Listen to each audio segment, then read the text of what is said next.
I could care less about the football. The fact that I actually know which teams are playing this year, though, is a big step. Normally I'm like, who and who?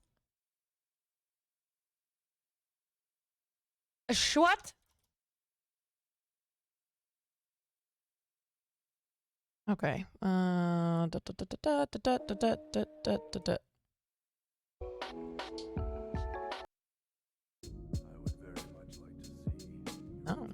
okay. Want this. I want to go to Japan so badly. Ooh, it's the Eagles and the Chiefs. That's who's playing. That's who's in the Super Bowl. And Rihanna. It's Rihanna versus the Eagles versus the Chiefs.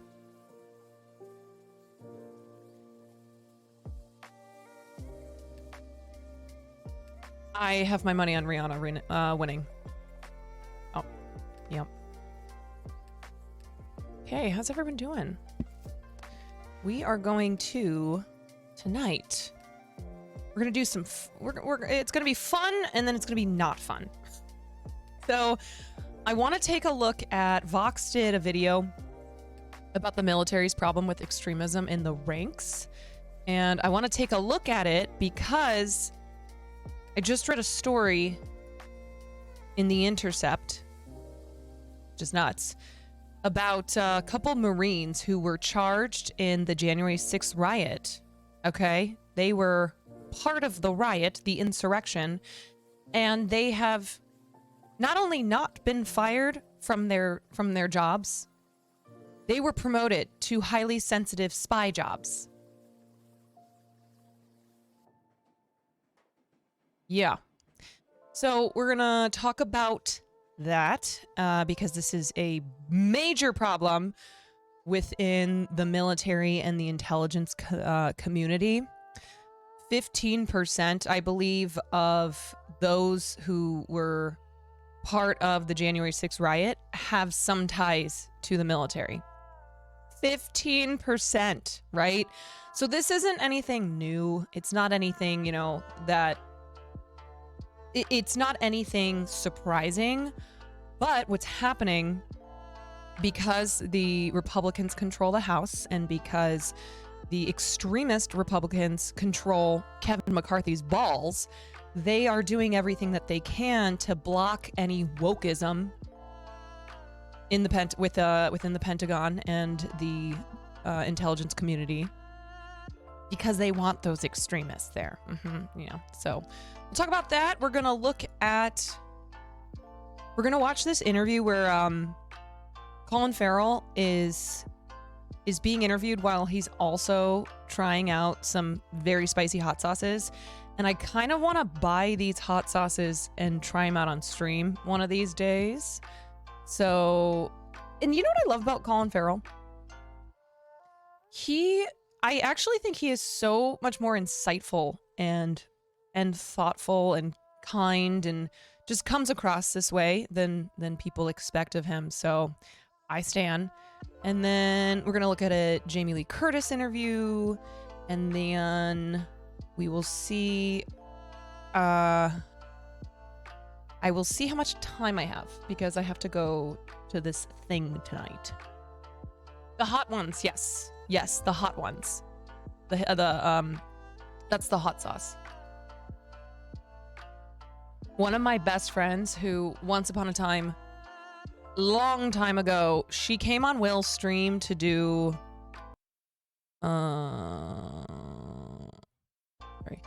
she went on Will's stream and they both ate, I think it was the hottest chip in the world. It was either the hottest chip or the hottest gummy bear in the world. And this my girlfriend is from New Mexico, and basically hot sauce runs in her veins. And so she went on Will's stream. Yes, I think it was the one chip challenge, and did that with him. So she texted me and she was like, I just bought all the hot sauces. We should do that on your stream. I was like, that's a great idea. We definitely should. Okay. So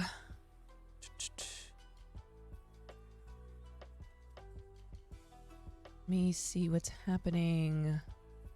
Y'all, I cannot believe the Turkish government is disrespecting Hassan the way that they are.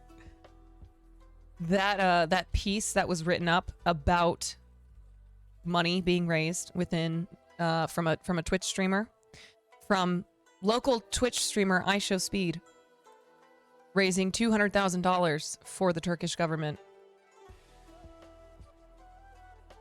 Oh yeah. Let me see if I can find the clip. Yeah, if you guys have not seen this.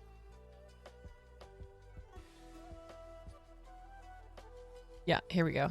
Here we go. This is actually nuts. I would have been so... I would be so pissed if I were Hassan. Incredibly critical of the Turkish government. So what did this outlet do? What did this outlet do? They wrote an article about it. Okay?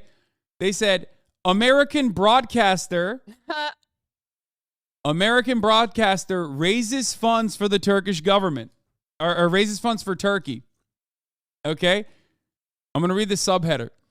American Twitch broadcaster iShowSpeed raises funds for Turkey and Syria to the tune of around $200,000.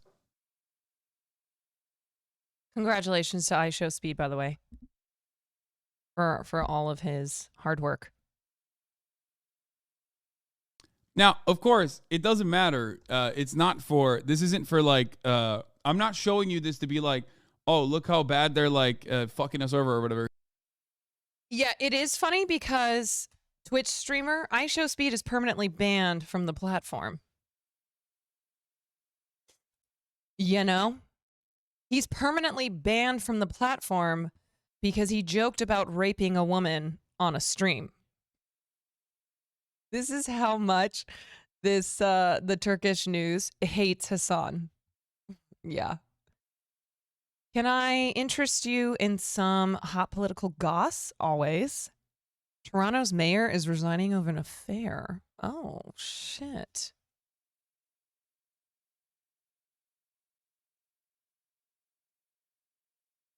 But anyway, obviously Hassan is not raising money for, notoriety and fame.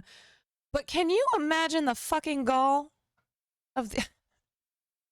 just the absolute gall of these reporters to not give credit to one of their own citizens, okay?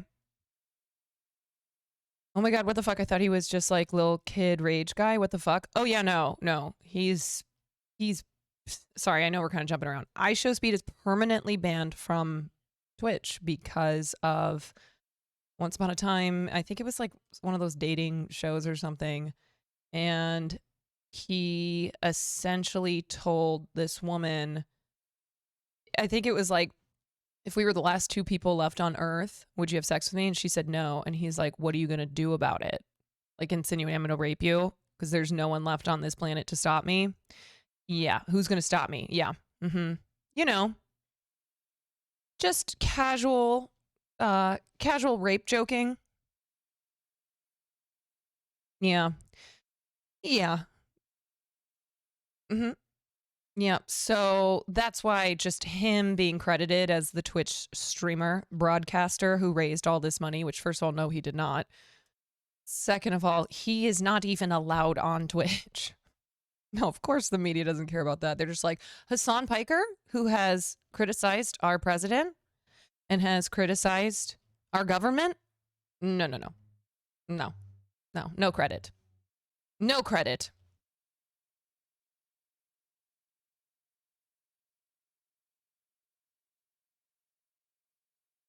Aiden should have gotten a ban too for enabling that shit. He was letting him back on over and over. Yeah, I mean, Kai, the other night on his stream, iShowSpeed called in. That is ban evasion, but, I'm out here getting banned because of DJ Khaled, okay? Meanwhile,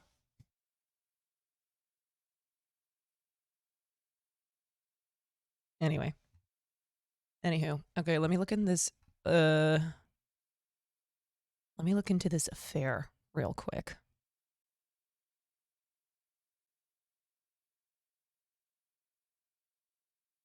Okay, Toronto mayor resigns after admitting to affair with a staffer. People in politics love to be having their affairs, huh? Okay, let's see. He resigned abruptly after the Toronto Star newspaper reported he had an affair with a much younger staff member.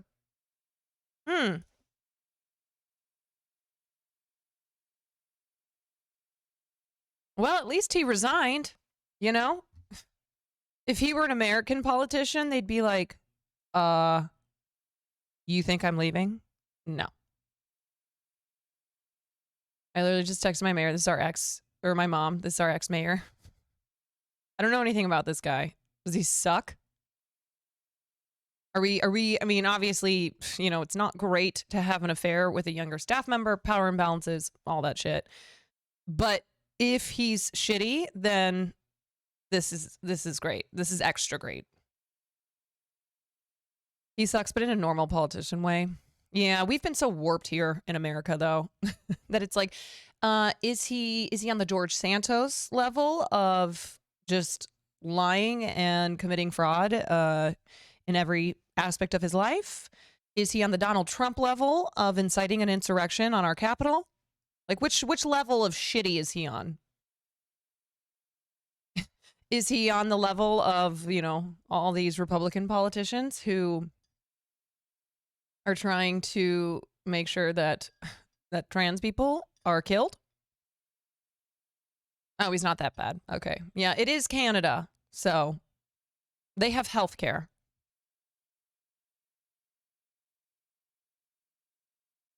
Oof, I checked. Multiple outlets say George Santos might have stolen puppies. You know what? Honestly, at this point, anything could come out about George Santos, and I'd be like, yeah. Yep, that's true.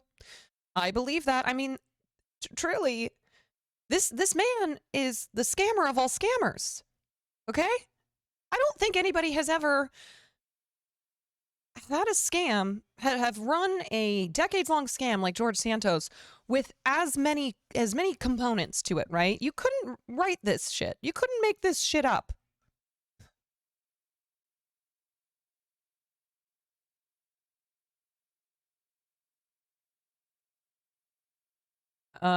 Yes, John Tory is a big conservative, reduced transit while increasing cost, just rejected open warming shelters for homeless, increased police budget forever. Yeah, that's pretty typical American stuff. But he resigned. Whereas you have George Santos who's like, oh, I'm not going anywhere. Where's that clip of Mitt Romney?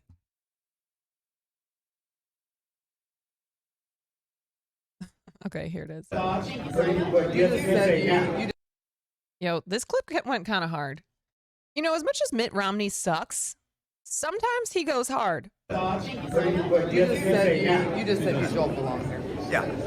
Why did you say that? I didn't expect that he'd be standing there trying to shake hands with every senator and the President of the United States. Given the fact that he's under ethics investigation, he should be sitting in the back row and staying quiet instead of parading in front of the president and people coming into the room. Okay, Mitch. Look. He says he that he embellished his record. Look, embellishing is saying you got an A when you get an A-. Lying is saying you graduated from a college you didn't even attend. And he shouldn't be in Congress. And they're going. Also, look at the way they're all moving together. He is shuffling like 1 inch at a time. Look at this. Look at this huddle. It's like he's some big pop star. Like he's Ariana Grande, just now leaving his concert. Going to go through the process and hopefully get him out. And but he shouldn't be there. And if he had any shame at all, he wouldn't be there. Why did you make a point to say that, though? I mean, it was kind of out of your way to. Well, he was standing right there in the aisle, shaking hands with everybody. Did he respond to you? He may have. I didn't hear Are you anything he disappointed said. that Kevin McCarthy is not calling him to resign? Yes. This is how I like to think when I get on Twitch.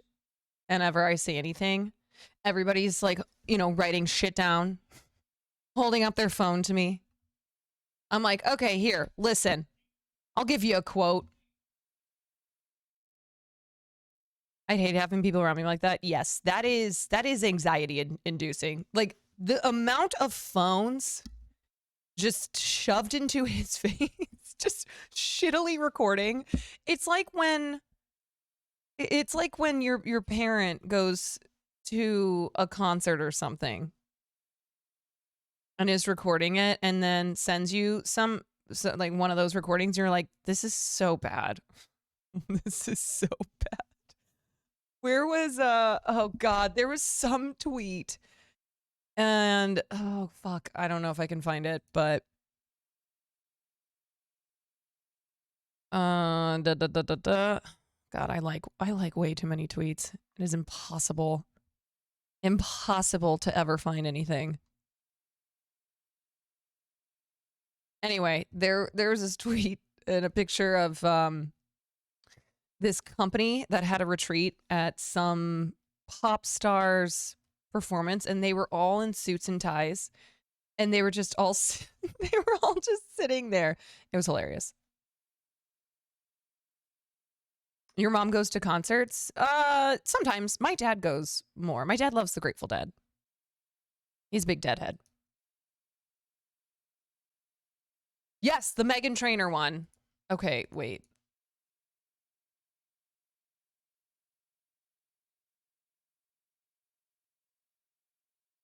Let me see if I can. This is so funny.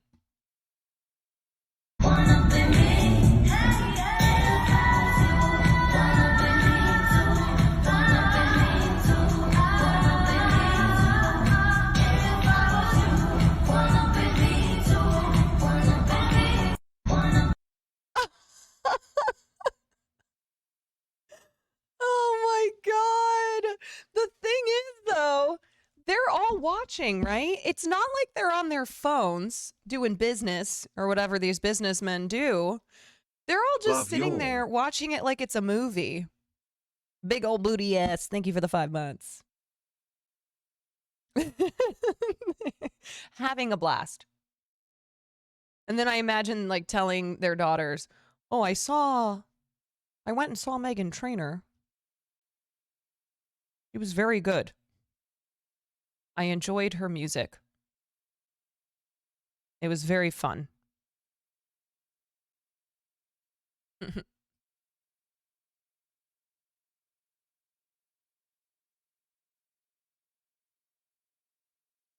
Okay. Okay, this is cringe as fuck.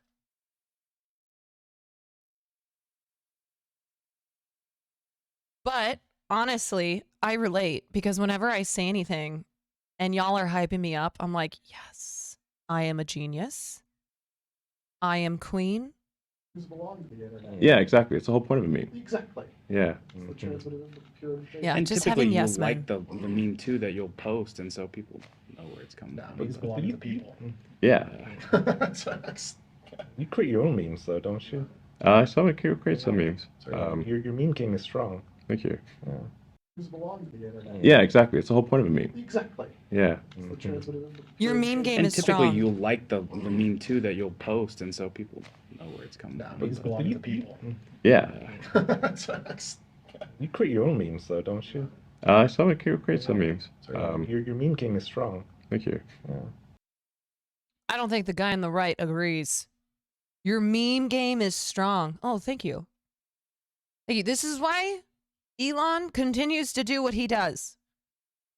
Because he has just all of these yes men around him being like, Mr. Elon Musk, your meme game, 10 out of 10. Please continue, sir. He's like, yes, thank you. I am quite funny, aren't I? Aren't I? Here, I'm actually making a meme right now. Yes, they're all wearing they're all wearing matching shirts. Mm-hmm. Yeah. So next time TwitchCon happens, and if any of y'all decide to go, if I do a little meet and greet or something, this is the energy that I want. Okay, I want matching shirts. I want yes men. Okay, I want you telling me that my meme game is strong, sir. Okay. All right.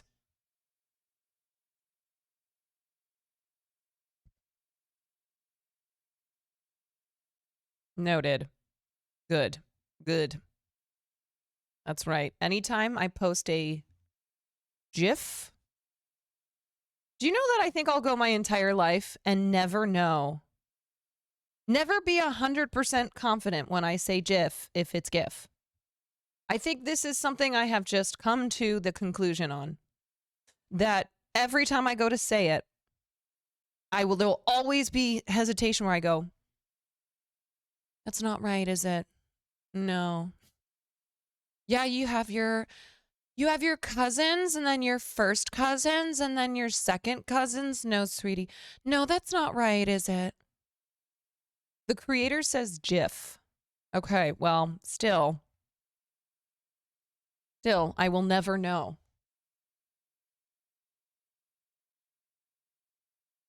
I've given up, yeah. What are other words that I... Okay, wait. Wait, there's certain words where I've looked up 100 times how to pronounce them, and then every time I still go to say them, I'm like, is that right? Hold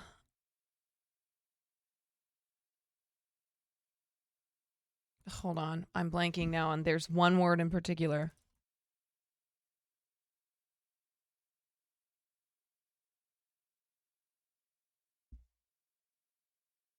Okay, let's see. Oh, okay. I'm looking up words that people often mispronounce. Sherbet. There's no R in it. Sherbet. Sherbet.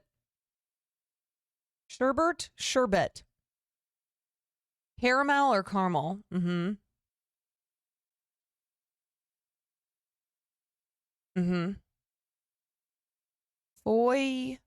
Foyer or foyer. Mischievous or mischievous? Yeah. Pecan or pecan? Pecan. I think a lot of those have to do with where you live in the country, right? Like, what is your native dialect? Pecan. Hi, would you like some pecan pie? Would you like some pecan pie? Could I offer you some pecan pie? Crayon versus crayon. Mm-hmm.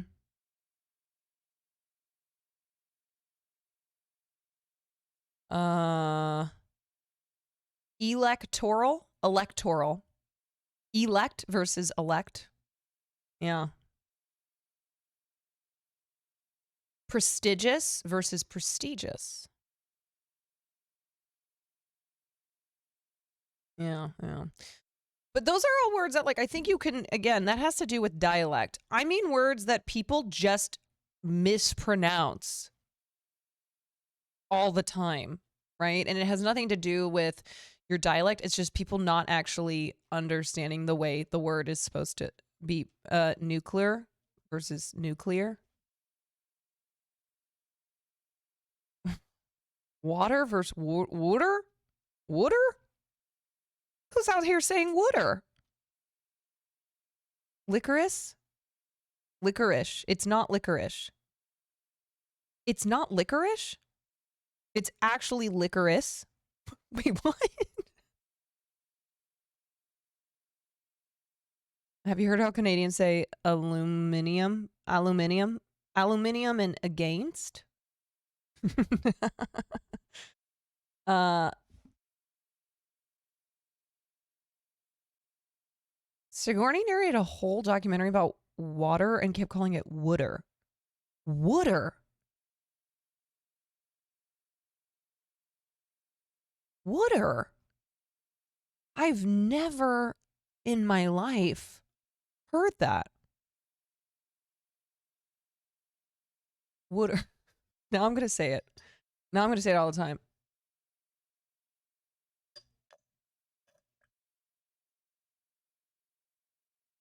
Wooder. Will's from New Jersey. I wonder how. Pretty sure he says water, but maybe I'm wrong.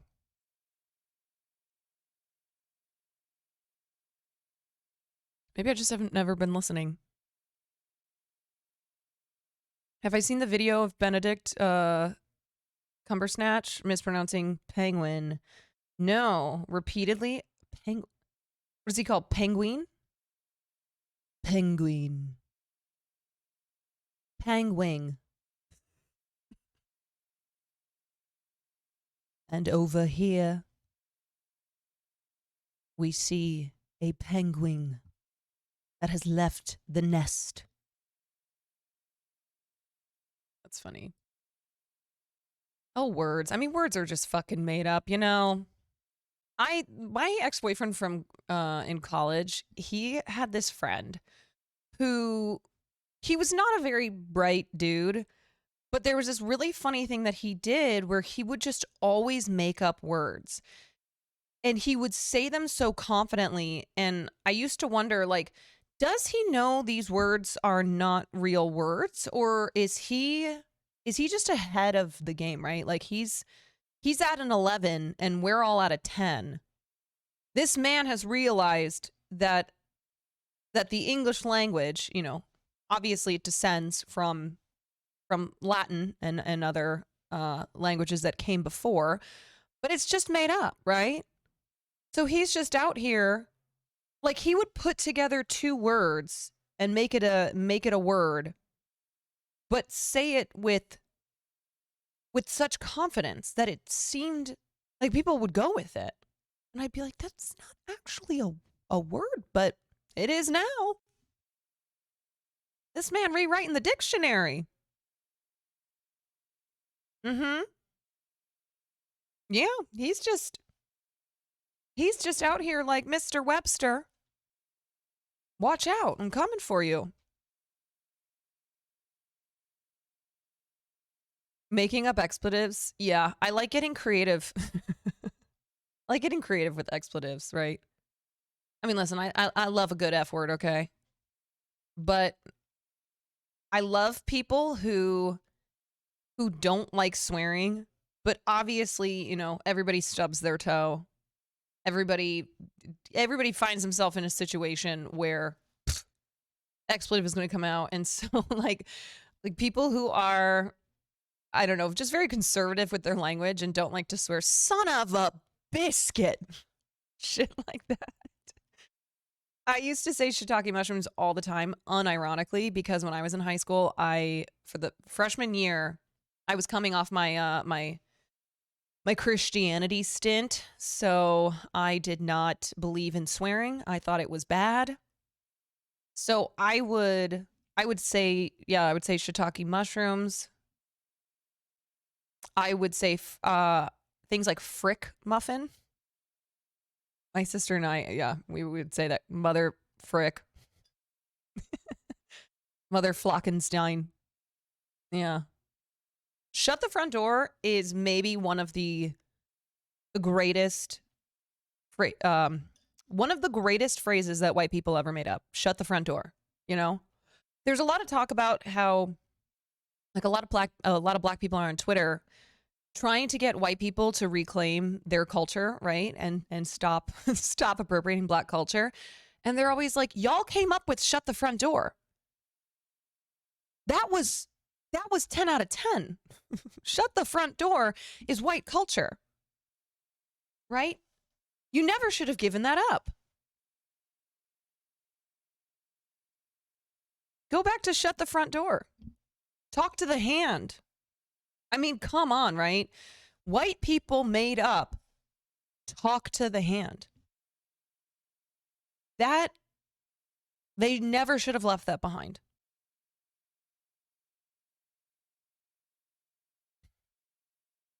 Well, we did the whole loser, right? I mean, iconic. Loser, double loser, as if, whatever. I mean, come on. With a twist. Flyaway birdie. Elbow, wrist. Obviously, you ain't down with this. So kiss this, you just got dissed. This, I'm pretty sure Talk to the Hand was from black people. I don't know. I always thought this was like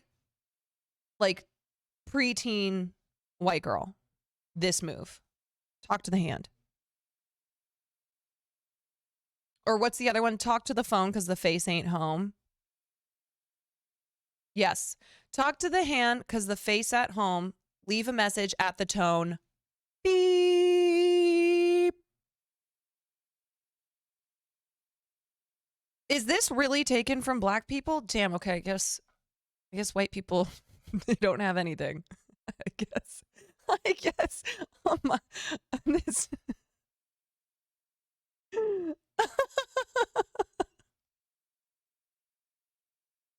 Oh, well.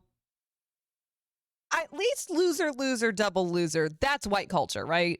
Loser, double loser. As if, whatever. That's white people.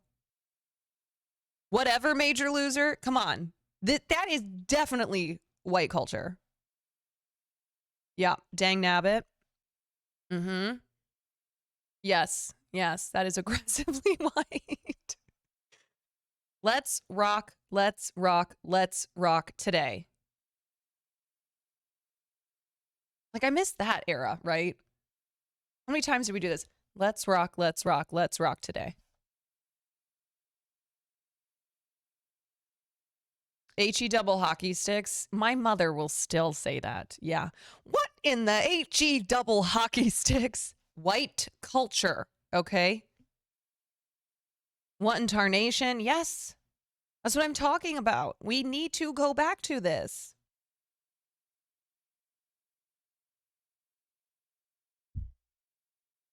We can keep kissing our dads on the mouth, I guess. I mean, that is white culture as well. Yeah. God, what were other? HE double hockey sticks is iconic. Or shit like I feel as if we were always saying stuff like God is dog backwards. We loved a palindrome back in the day. A man, a plan, a canal, Panama. We loved, what happened to the palindrome era? This is an A and B conversation. You can see your way out. Iconic. People are sharing, oh, there's always a BuzzFeed article for it. People are sharing white people vernacular they should use more. Okay. News flash, buddy. That's rich coming from you. Right.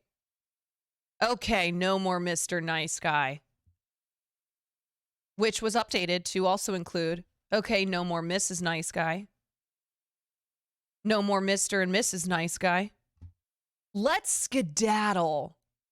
Oh, man. Used to love to skedaddle. Loved skedaddling.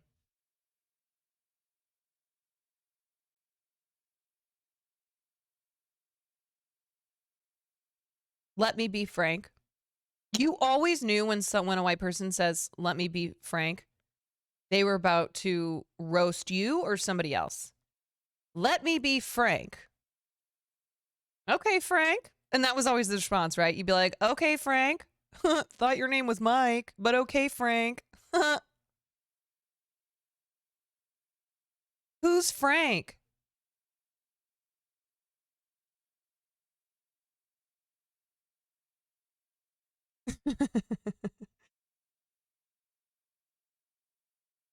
Now listen here, pal. Yeah. Pal. Pal is an underused word.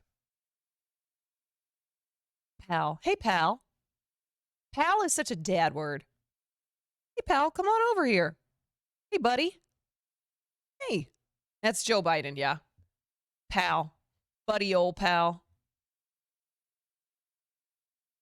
Cup of Joe. You're barking up the wrong tree. Hey, buddy. Let me be frank. You're barking up the wrong tree. How you like them apples? Newsflash, buddy. Newsflash. Isn't there something within the the whole loser double? I swear there's a newsflash thing. Like Z formation, obviously.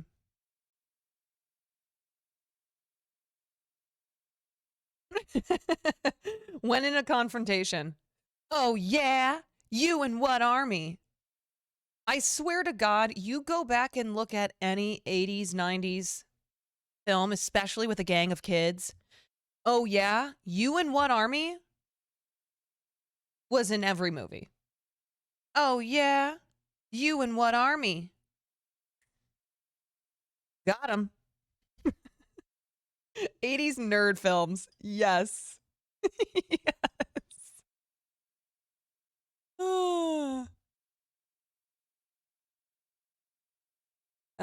When the check comes and they say, what's the damage?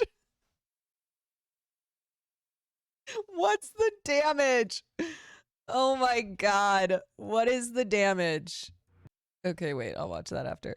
Literally my dad. What's the damage?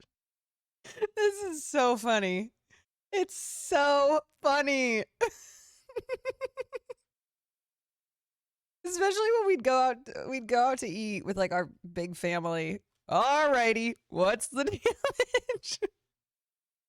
This does transcend borders and languages and cultures. Yes, yes. What's the damage is just it's just a dad thing. You're a Chick-fil-A and the employee said that to you? Why did the employee say that? Okay, here's the damage. You're looking at $12.85. Ooh, boy. When it's time to leave, let's blow this popsicle stand. Let's blow this popsicle stand. Yes. It would always with like a snap too. Let's blow this popsicle stand. Let's blow this popsicle stand. Like, why were we blowing popsicle stands? What even is a popsicle stand? An ice cream truck just by a different name?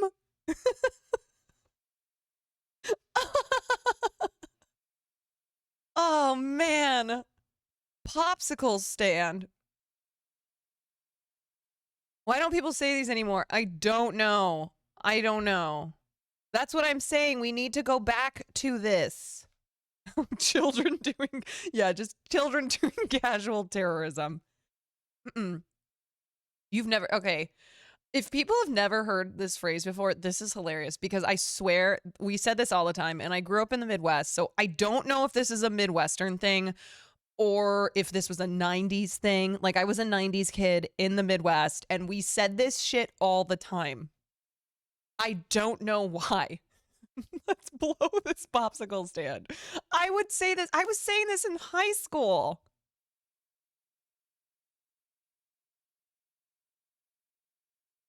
This has to be a 90s thing. Yeah. I said all the time. So this must have been like, I don't know, maybe kids who didn't grow up in the 90s or before were not talking about blowing up popsicle stands. Yeah, I swear, because like I said, this was, let's blow this popsicle stand, you and what army, any film from the 80s and 90s, right? With a gang of kids, they were saying this shit. Let's blow this popsicle stand. When offered a tasty snack, no thanks, I'm trying to quit. Cool Beans. Oh, Cool Beans is, yes. I feel like Chugi has become such, I don't know, it became such a big thing in the mid 2000s, and Cool Beans, I think, was considered Chugi by Gen Z. But I want to bring Chugi, I want to bring Cool Beans back. Yeah, I don't give a shit if Gen Z thinks it's Chugi. Yeah, Bee's Knees was before Cool Beans. I think Bee's Knees opened the door for Cool Beans.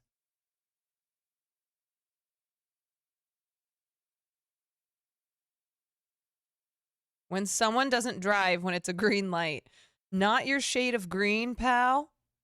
When the stoplight turns and the car in front doesn't go. I've actually never heard this one, but that's fucking funny. Not your shade of green, pal. Anything with pal on the end. You talking to me, pal? When getting in the car, ready to rock and roll. Yeah, it's like you're going to the Golden Corral. Ready to rock and roll? Anytime you get in the car to go somewhere that is not necessarily a place where you're rocking and rolling. It's not going to get any greener for, yeah, I've heard that for a stoplight, yeah. Yeah.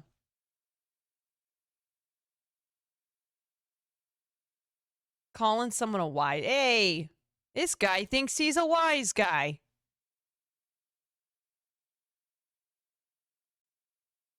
Hey, he's such a wise guy, huh? Oh, you're a real wise guy.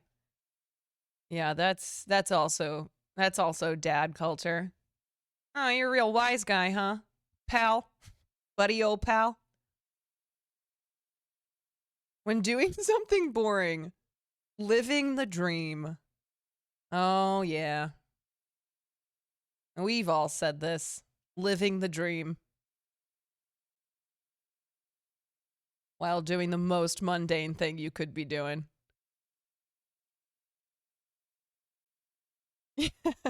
Yeah, you're just sitting around depressed. Living the dream.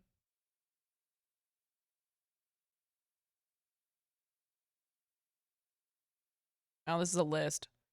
Hold your horses. Whoa, Nelly. Whoa, Nelly. Are you fixing to start a Donnybrook? That's the bee's knees. Let's just soak it in. You can't win them all, champ. Look, pal, I don't make the rules. That's the way the cookie crumbles. Now you listen here, mister. Let's get down to brass tacks. I never understood what that meant. When I was a kid, my mom would say that. Let's get down to brass tacks. I always thought tax was T-A-X. Like a tax. Like you have to pay money. Yeah, no, it's not. It's not TAX. Nope. Nope. Why I oughta. Yeah, this is the Jimmy Stewart vernacular English. Son of a gun. Doggone it. Oh, for Pete's sake. Holy macaroni or holy mackerel. Anything holy. Holy macaroni was a big one. Jesus, Mary, and Joseph. My mother says this all the time. She also says Jesus H. Christ. So I grew up thinking that Jesus's middle name was H. That's how many times she would say Jesus H. Christ. And I was like, oh, I didn't even know Jesus had a middle name. I thought he was like Beyonce or Madonna. Just Jesus. Jesus H. Christ. What is the H? Holy? Jesus Holy Christ? I still don't think I know. Jesus Herbert? Jesus? Jesus Harold? Howard's a good, yeah. Jesus Howard Christ. Oh. 2 shakes of a lamb's tail. Yeah. Be there in a jiff. Like jiff. Answering the phone with yellow. It's not the heat, it's the humidity, for crying out loud. For crying out loud. Yeah, takes me back. Oh, I think I've seen this. Wait, how do I go to? I guess they'll let anybody in here.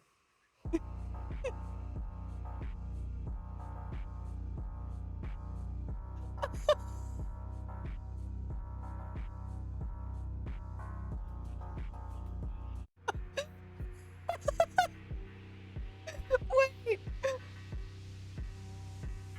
I guess they'll let anybody in here.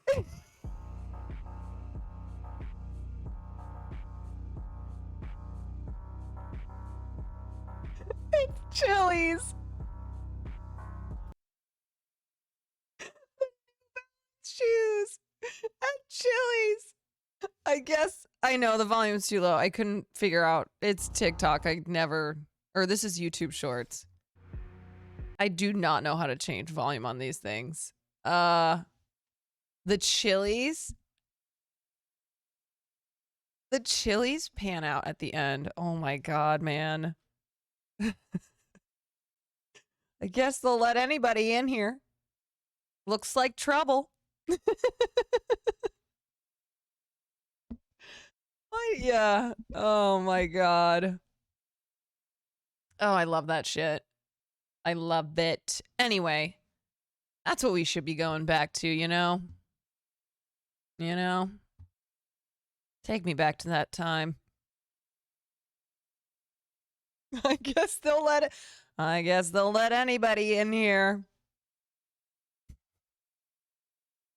Yeah. Wholesome internet content. For reals.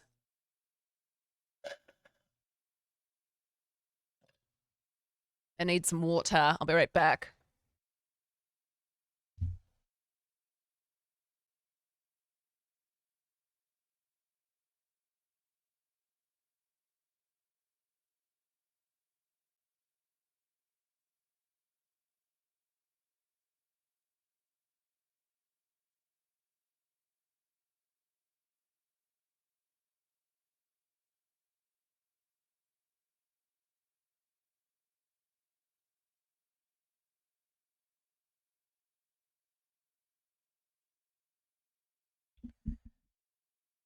Okay.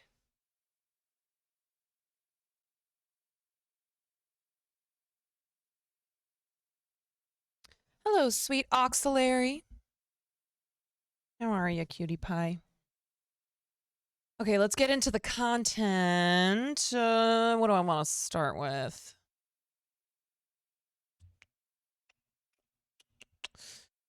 Honestly, I might. Let's see what time it is. 7:30. I'm gonna do the other stuff, and then if I have time, I'll get to the Vox, or not Vox, Vice, the Vice video, the military's problem with extremism. If we don't get to that, then we will do that tomorrow. Okay. Good. I'm a little late to the stream, but hello. Hey, better late than never. Is that one of those old sayings too that we just talked about? Better late than never.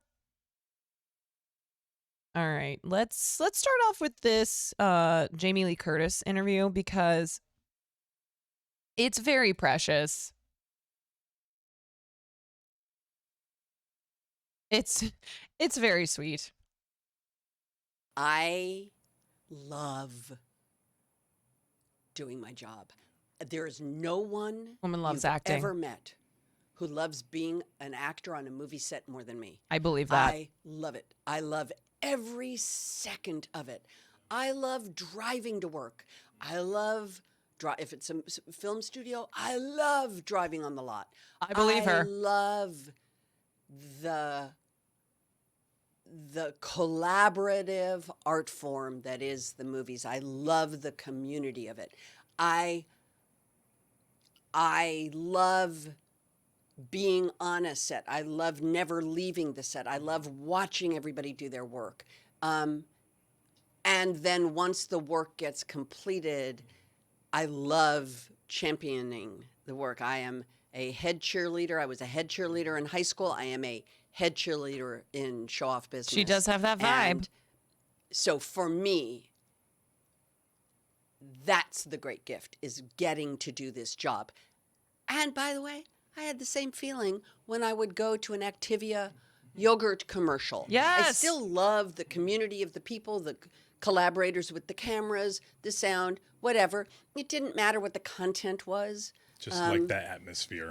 Listen, Jamie Lee Curtis helped a generation of us be able to have bowel movements. Okay? She is out here serving the people, helping us with our BMs. We're doing this job together. Now, you may only see a pile of receipts, but I see a story. I can see where this story is going. It does not look good.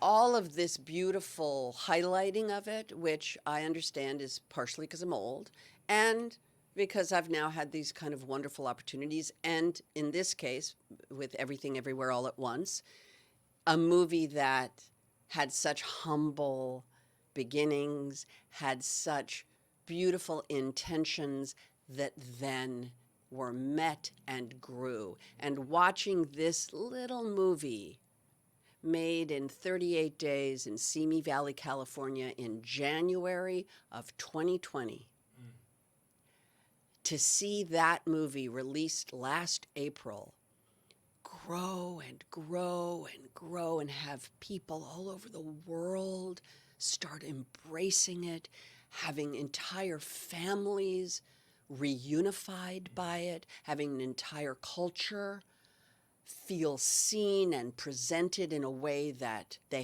they made it in 38 days. Has just been this beautiful experience. I love all of it. And I love the promotion of it. I understand it's a business. You can't do the job we do without you, the listener or the watcher or the buyer of the content, the partnership between media and art. It is a partnership. And by the way, I love when I read that an actor or a director says they don't do press. Bullshit. Because I promise you, they do.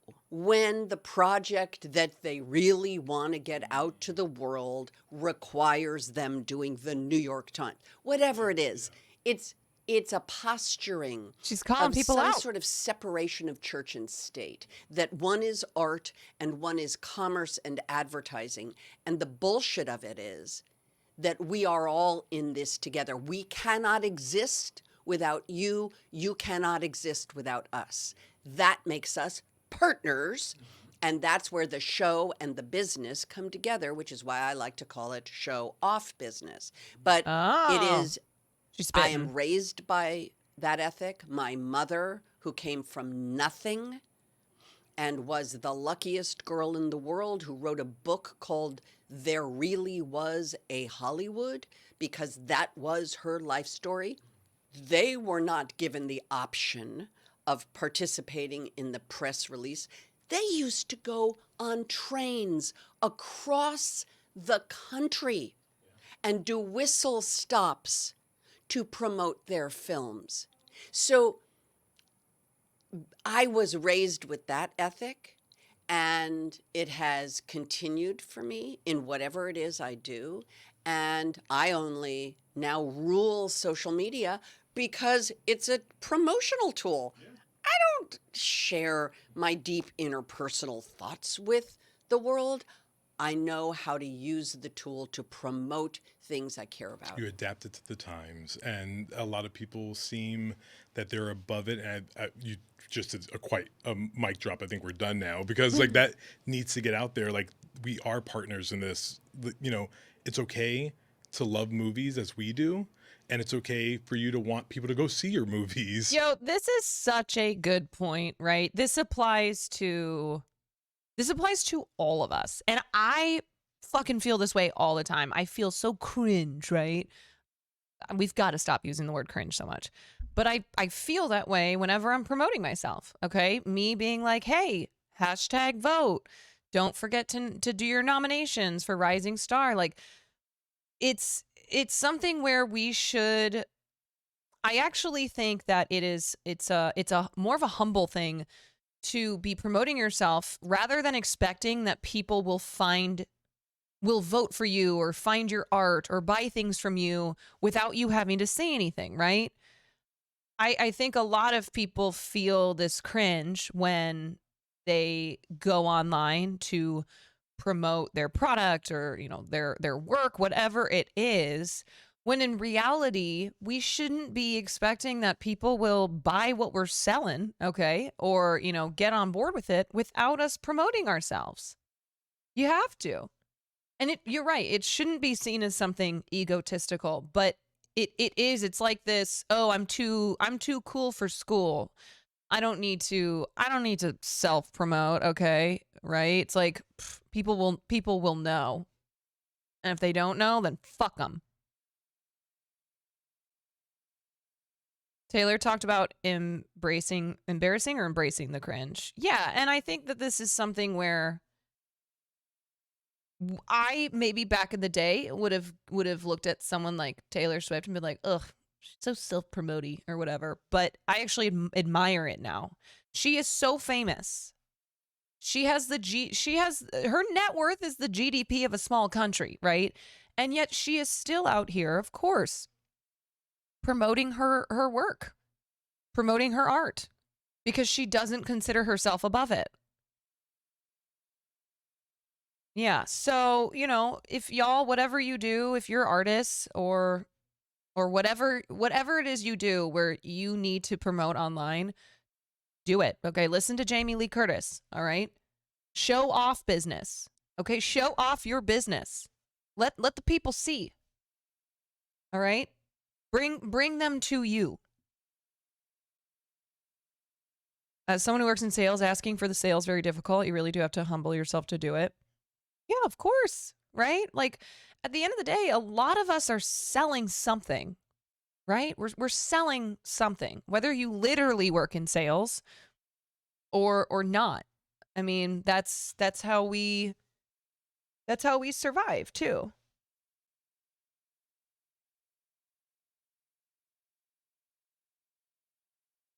Learn to live alongside cringe. Learn to live alongside cringe. No matter how hard you try to avoid being cringe, you will look back on your life and cringe retrospectively. Yes, Queen.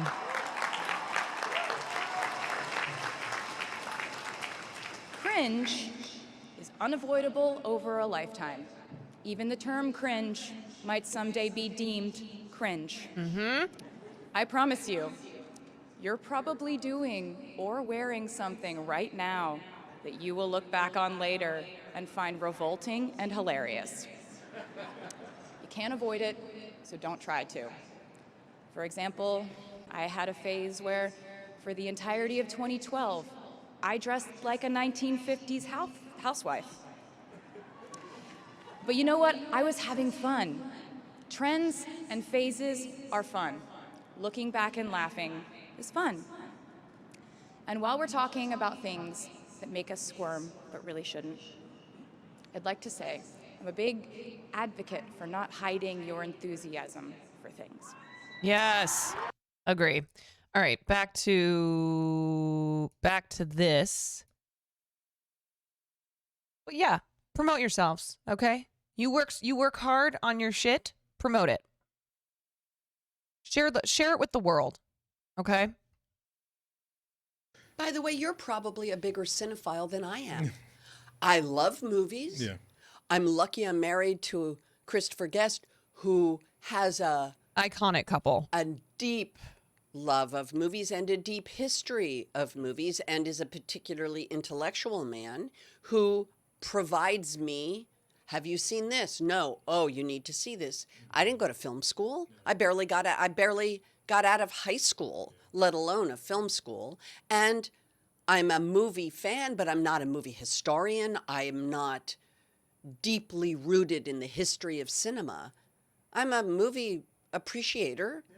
The Godfather is the greatest movie ever made. Done. I can go home now. Yeah. Godfather 1 and 2. Should we say anything more? Why do I need to know anything? I've seen The French Wave, and it sort of confounds me. It doesn't. In my world, I appreciate it. I appreciate many She coming aspects after of it, Godard? but it doesn't rock my world. And it's not a requirement for you to work in this business. There is no requirement. The beauty. Oh shit! Richard Brody of the New Yorker is quaking in his boots. My woman, Jamie Lee Curtis, just said Jean-Luc Godard. Who? Don't need him. French New Wave? I'll pass. Beauty is there's no requirement. There is no prerequisite to be in this business. Hustle, talent, timing, hard work. Boom. And if you have the acumen of a film degree and a history of film, does that help you? Of course.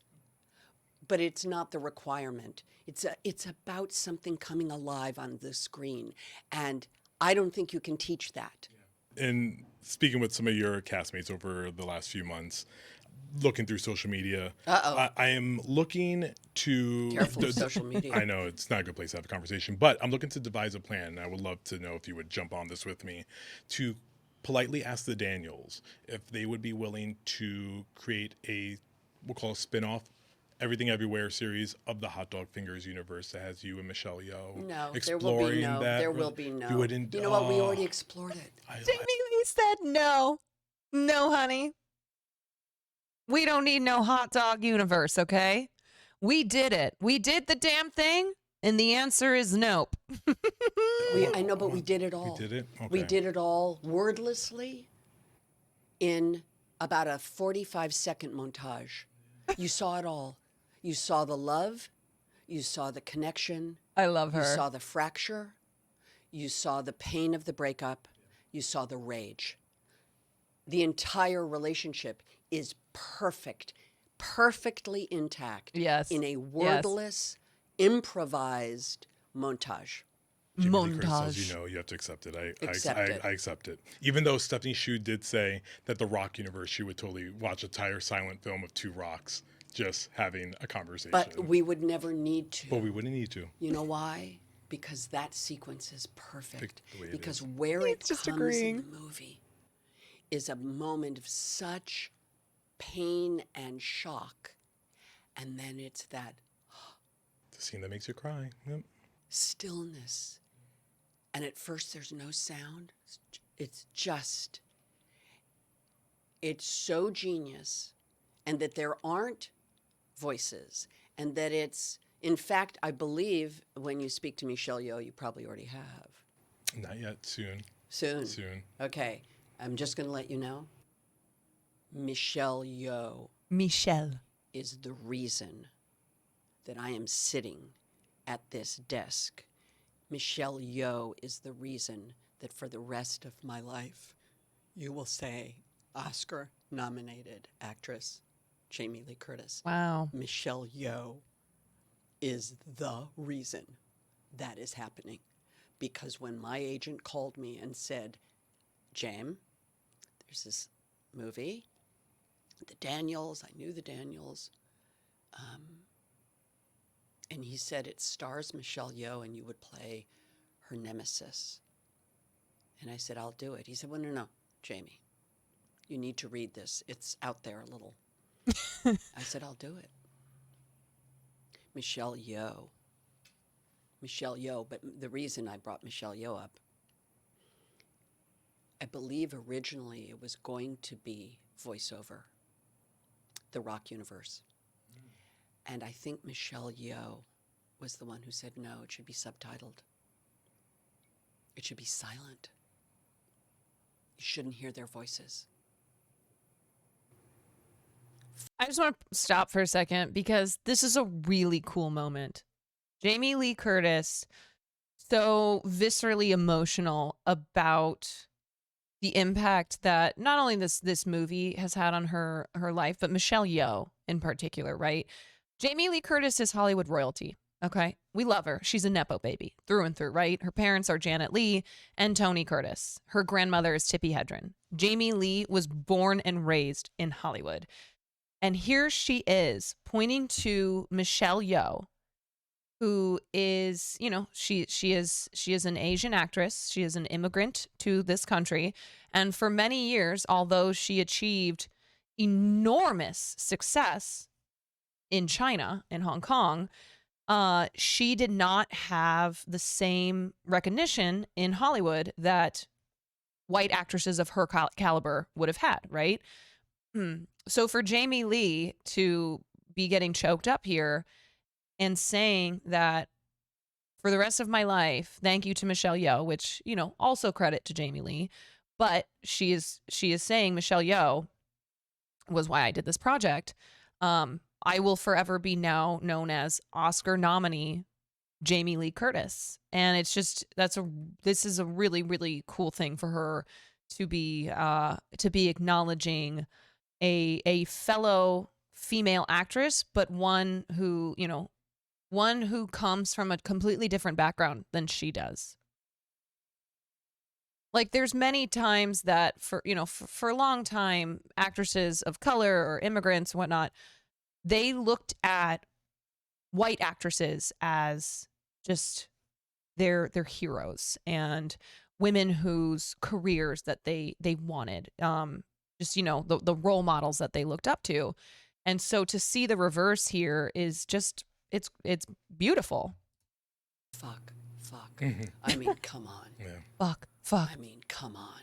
So I Michelle Yeoh. The Church of Michelle Yeoh is a good. The Church of Michelle Yeoh. We're all in it. Michelle Yeoh. We're all in it. Is a beautiful. Praise and worship. And by location. the way,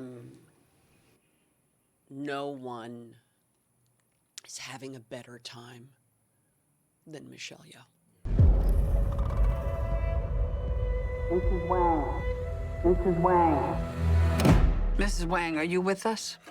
I am paying attention. My final question for you, and this wasn't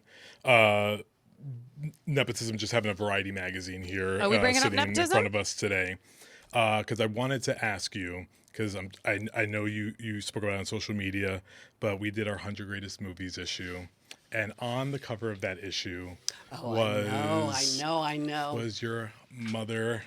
Psycho was named the greatest film ever made by Variety. You've been speaking about it today. Everything predating even you, starting inside of that woman, is why you're sitting here today. And I just wanted to give you an opportunity to talk about the legacy of her to you now.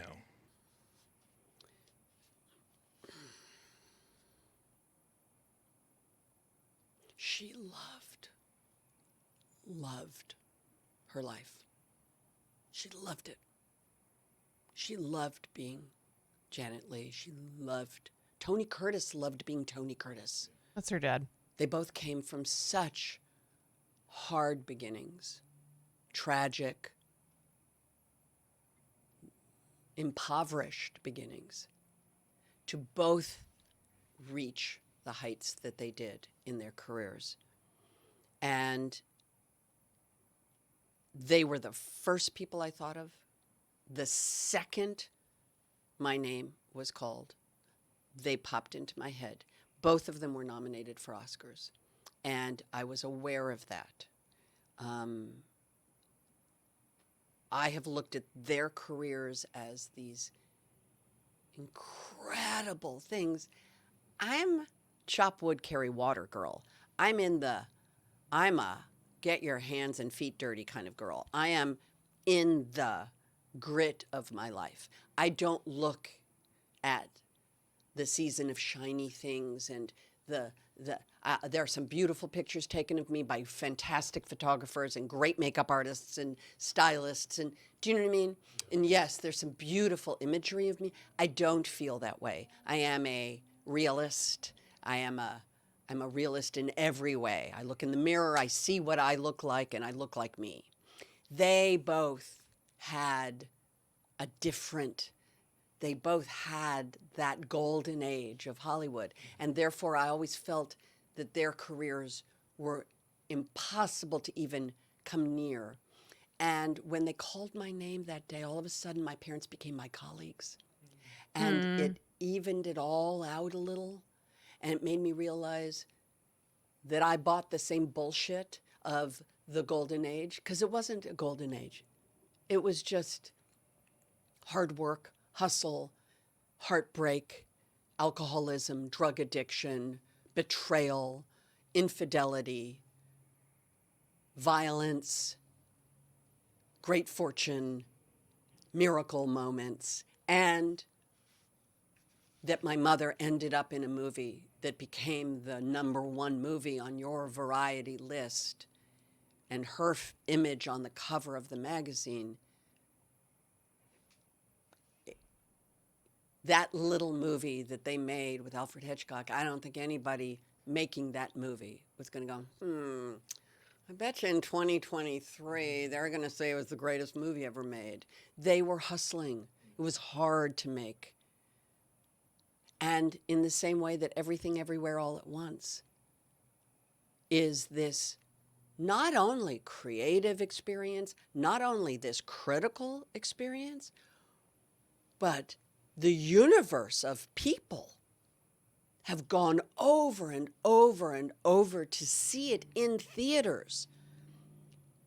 And that I now get to go to the big party and be among, I've been on these panels with the other nominees, and I've gotten to know them all. Like I met Hong Chow the other day on a Zoom, and she had a young baby right before she made The Whale. And we talked about, I made A Fish Called Wanda when my daughter was 6 months old, and all I did was cry all day because I felt guilty because I had this beautiful baby, and yet I was having this incredible creative experience. And how do you do it?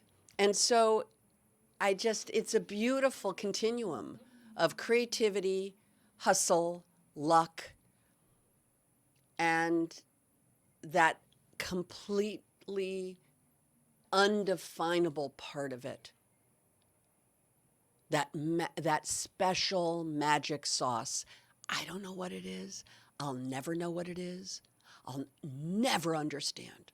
A magic sauce. Never understand why I'm sitting here with you. I could never quantify it and kind of find the beginning of that thread. All I know is that I am wide open for it, and I'm just so happy. I'm having a wonderful, wonderful time. Snaps. Something that she said is what we touched on in last night's stream about creating, right? When she was talking about Psycho and them, of course, they would have no idea that in 2023, this would be listed as not only one of the top 100 films on every single list, but Variety listed it as their #1 film. And then when they were making Everything Ever All at Once, you know, the Daniels did not set out to make an Oscar film. And you can tell that when watching the movie. And you know that because they seem to give no fucks in the things that they do in that film, right? They didn't look at this and go, a universe where people have Oscar or have hot dog fingers, the Academy is going to eat that all up. And this is what we were saying last night, where when you are a creative person, when you're an artist, whether you're streaming on this platform or whatever your space is, you have to make what you want to make, and not in a way that you think will garner you success or awards, right? Because otherwise that is going to dampen your creativity, and you're going to be making something with all of those things in mind, which could limit you. And this is a little bit of an issue that I have with Tar, where I love Cate Blanchett. I love certain things in that film, But watching Tar, it just really did feel to me like, oh yeah, this movie was made with the Oscars in mind, right? Todd Field, when he sat down with Fox and they said, "Hey, what do you want to make? Let's do this," right? This was a let's make something together that's going to win awards. And that's just kind of the creeping feeling that I would get watching that film. And that kind of comes along with prestige territory, right? Anything that's in the realm of prestige television or film, it's hard not to feel like, oh yeah, this was done with that shit in mind. Whereas Everything Everywhere All at Once was just it was just creativity and imagination at an all-time high. It was the filmmakers disregarding that way of making art and just making something that they wanted to make, you know? And that's what and I always remind myself of that when I'm on stream. I'm like, I don't know what to do, or I don't know if this content is something that is going to, you know, make me grow on the platform. It's like, what do I want to put out there? What do I want to show y'all? What do I want to talk about? And what do I want us all to share together? And that's the most important thing. Can we discuss her house in Tar, those concrete walls? You mean her house with her wife, or her apartment that she's kept for a long time? Yeah, I mean, that place was, the one that she had with her wife was just devoid of any emotion. Yeah.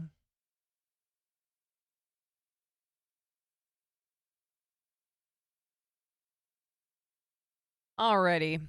So, anywho, let's watch.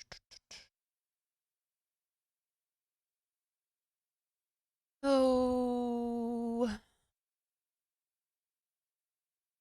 let's watch the Colin Farrell video.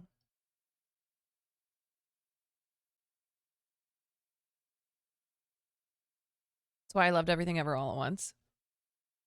Yeah. That's why, you know, at the end of the day, I always say to people, even if you didn't love it as much as I loved it, or other people who are just diehard about that film, I hope you can still appreciate what that film did and the risks that film took, and the no fucks given, right?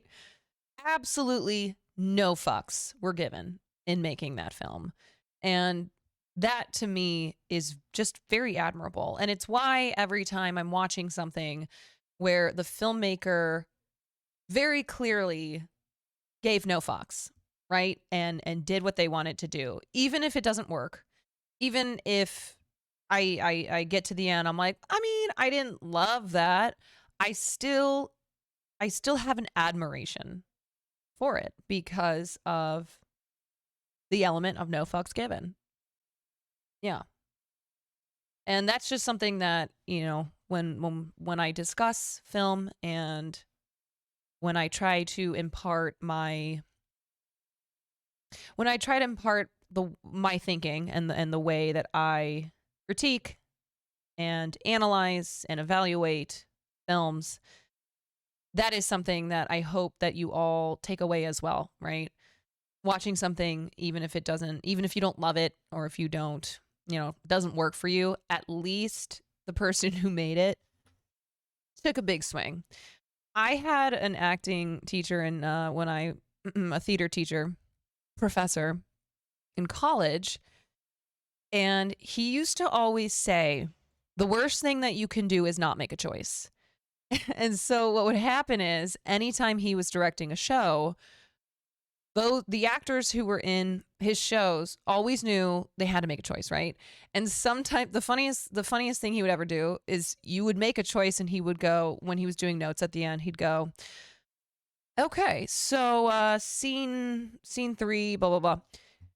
You made a choice. It was the wrong choice, but you made a choice. And to that, hats off.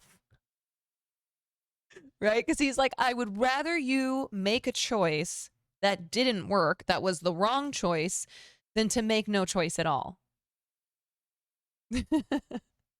Which I think is just good advice in life, right? You made a choice. It was the wrong choice, but you did make a choice. You did. You did something rather than nothing, right? Because at the end of the day, nothing is nothing. And trying is something. There you go. Little wisdom for the day. Okay. So, if you were not in here earlier, I would like to buy these hot sauces and try them out on stream one day because I'm obsessed with these interviews. I haven't watched this one yet, but I've watched other ones where they take an actor or somebody famous and they make them eat food with these various hot sauces and while interviewing them at the same time. And I think there's something to be said when you are suffering from something like you've just eaten a hot sauce that is incredibly spicy and you can't think right. I think it opens up something within you. I think it allows you to be honest and vulnerable and say things that maybe if your brain was working at a full speed perfect 10, you would, it would block you from saying certain things, but your body on hot sauce, well, it's just different. If you're down in San Diego for TwitchCon, there's a hot sauce store by the convention center. Oh, okay. Nick and Melina have done their own Hot Ones interviews. Oh, I love that. I love it. He goes, all my friends, I mean, I don't really have that many. I have 3. And then he lists them. Why is he so real? He just listed them all out by name. That is dad energy, by the way. Okay. Your dad trying to, argue that they do have friends, right? When you're like, why don't you have any friends? Why don't you go out? And they're like, well, I have friends. I've got Tim and I've got Joe. And yeah, and I've got you. You're my friend. Any of those. I gotta be honest, okay? My jealousy of this man is at an all-time high. His job is that he gets to sit down with cool actors, eat spicy hot wings with them, and interview them.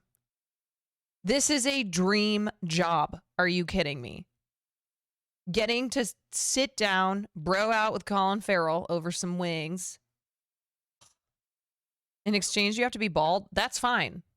I'll be bald. Okay? Take my hair. Take my hair. I don't care. Oh, man. You know what? Sean is a great person to study if you want to be a good interviewer. Right? Because I think there's a lot of people out there who do interviews, but not all of them are equal quality, right? I think his ability to ask really specific questions too, rather than like, why did you want to be an actor? What's your favorite movie? He's amazing. What a monster year for Colin. Yeah, I'm thrilled for him. I'm really thrilled. He's fantastic. I fucking love him. Probably the best. We should get Sean to do the interviews for Streamer Awards. Hey, hashtag vote. Would that be sick? We never could, but what a dream. What a dream. For real, for real. Okay, wait, I want to see the video of Sean. What was it, a Reaper? A Carolina Reaper or Ghost Pepper? Oh, it's the Carolina Reaper. Yes. This is the Okay, the world famous ghost pepper. I think Will ate one of those once. I have to run to the bathroom. Hold on one sec.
Okay. Here we go. Watch two people suffer. World famous ghost pepper. These are scorpions, right? These are the Carolina Reapers. Yeah. And they are the world famous number one. The pepper is insane. The pepper, not just hot sauce made from the pepper. The of. This reminds me of the night that Will and I had gotten ramen, okay? And I really like spicy ramen. So I had eaten most of the ramen in my bowl and there was just a lot of the broth left. And I was on the couch and I put it on the I put my bowl on the little side table next to the couch and I went to go to the bathroom. And Farley is usually a very good boy. He doesn't, he won't just go steal food. Like I know dogs do that a lot, but he's normally very good. He's very behaved. So I go to the bathroom and Will was in his streaming room and I'm going pee and suddenly I hear this moaning. I hear, whoa, whoa. And I'm like, what the fuck is Will doing? So I'm in the bathroom, I'm like, Will, what is going on? Why are you making those sounds? It's just, whoa, whoa, whoa, whoa, like that. And so I leave the bathroom at the same time that Will comes out and he's like, what are you doing? I go, I'm not making those sounds. I thought that was you. And we look to Farley and he's like walking in a circle going, whoa, whoa. And what he had done was he stuck his little snout. He got up on the couch, leaned over into my bowl of ramen, stuck his snout in it, and then just got a nose full of spice. So we're watching. I'm like, oh my God, what are we supposed to do? I like try to take some milk and clean his nose. I genuinely did not think that sounds like that ever could have come from a dog. It did not sound, it sounded human. It was so bizarre. It was so human sounding. I thought it was Will. My poor baby. I was like, this is why you don't go sticking your little nose into things that you don't know what they are. Okay? What kind of dog do I have? He's a Maltipoo. He literally was, whoa, whoa, whoa. From a Carolina Reaper. Like it's that spicy. Or spicy, I feel like isn't even the right word. It's that hot. Like, has anybody, have people actually died from eating one? Yeah, maybe if you're allergic, yeah. Like hyperventilating until you pass out. Ooh, ooh, ooh. Yeah, huh. Actual torture.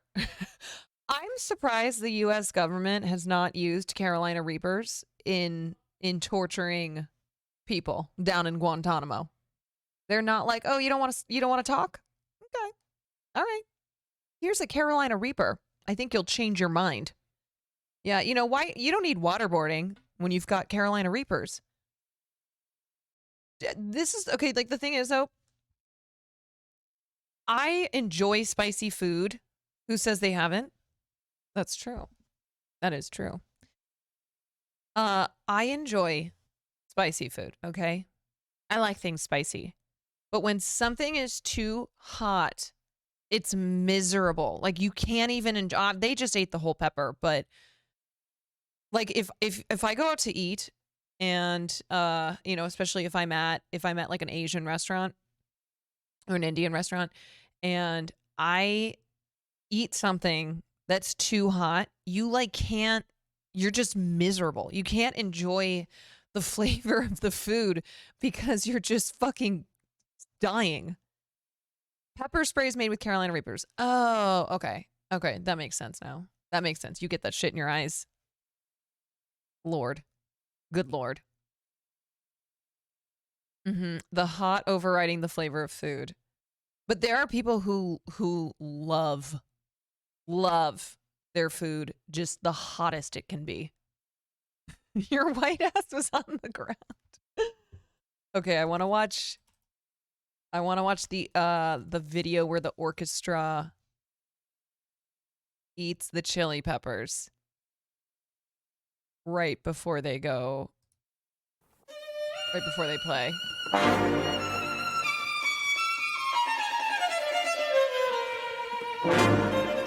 You didn't see this in Tar.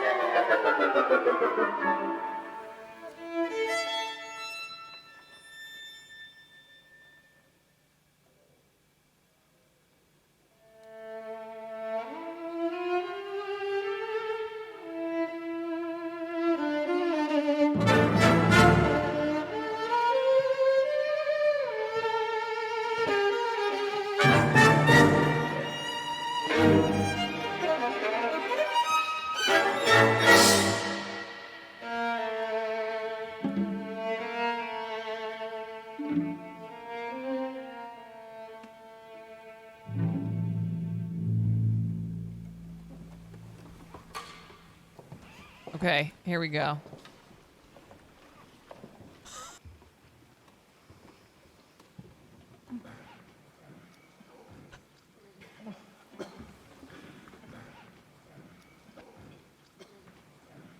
Would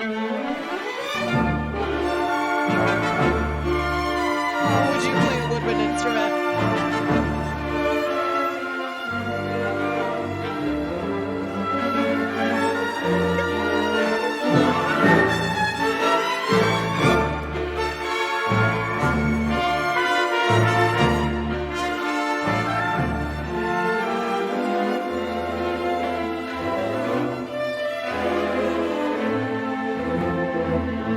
This guy can't even hit.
Still sounds so good.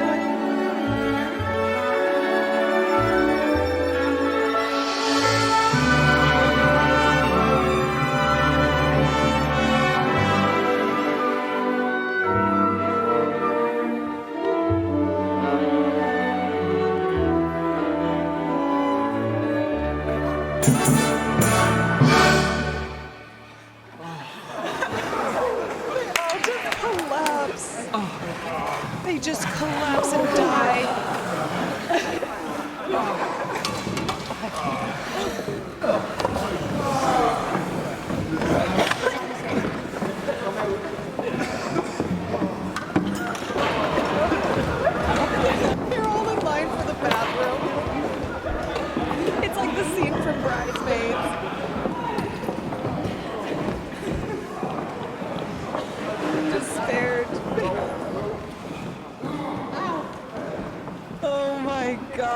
god. This is content. Yo, they fucking slayed that, okay? They slayed that.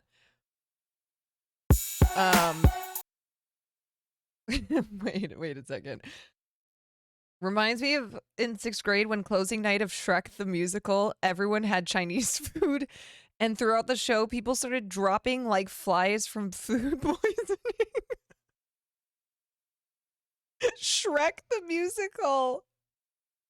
What? That reminds me of at my friend's wedding in Kansas City years ago. Everybody ate bad crab cakes because if there's one thing you shouldn't eat in the Midwest, it's seafood. It's crab cakes. And I had made the mistake of earlier in the day at Topgolf, there were crab cakes there. I ate one and I was shitting bricks the whole day. I didn't think I was going to make it to the wedding. I finally make it to the wedding after everybody. Okay, I'm still pale. my butthole felt like Mordor, okay? And when I found out that there were crab cakes being served for dinner, I went around warning everyone. I said, "Don't eat the crab cakes." And what did everybody do? They ate the crab cakes. So what happened is that dinner was so late at night that people were starving. So not only did they eat the crab cakes, they housed these crab cakes. And then after dinner, there were a million speeches that had to happen before we got to the dancing. And during the speeches was when the crab cakes started hitting everybody's everybody's digestive system. So people were like going to the bathroom, getting up during these speeches. At one point, someone went and got a bowl of Tums and it was being passed around to all the tables, all the back tables. People just like trying not to shit themselves as the father of the bride is standing up there being like, "Thank you everybody for coming. It's such a beautiful night. Such a lovely night to be celebrating my daughter getting married." Everyone's like it was at this fancy country club. This really fancy country club in Kansas City, and those bathrooms turned into like porta potties. Yeah.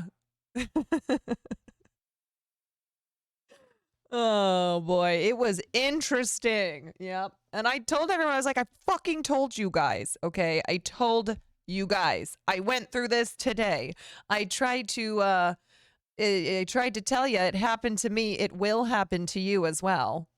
Nobody listened. All right. Okay. I was in NYC last week. I had to break into a porta potty. Yes, dude. It's so there's such a lack of public bathrooms because of cities trying to discourage homeless people, right? Like there's no benches that you can sleep on. There's no bathrooms that you can go to the bathroom in. My aunt has very severe IBS. She lives in Chicago, and I remember her telling me that she knew where every public toilet in the city was in downtown. She's like, wherever you are, just tell me the street names. I can tell you where the nearest public toilet is. I can tell you where you can go. Okay, it is a gift that I have now. If you're eating shellfish more than a few hours from a coastline, whatever happens to your intestines is on you. True, exactly. Yes. Yeah. You're eating you're eating crab cakes in Kansas City.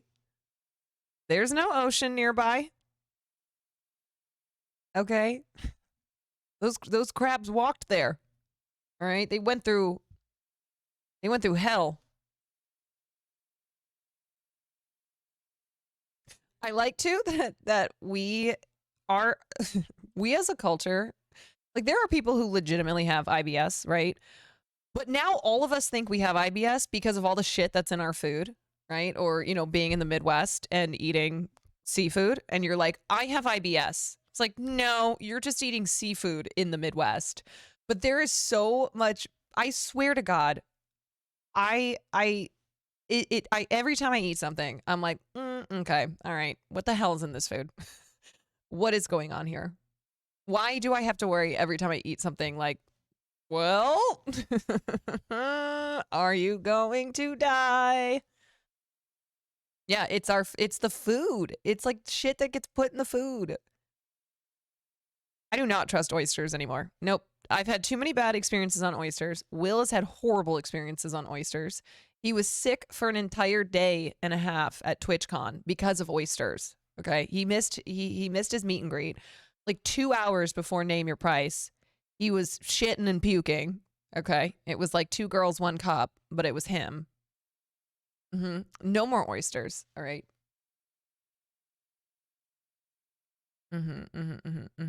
Yep. Yeah, the San Diego oysters. And that's by the water, right? They still nearly killed him. Still nearly killed him.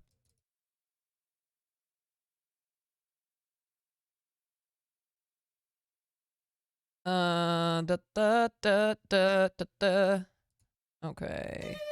God, I love that video of the orchestra. That is incredible. Just so committed to the art. So committed.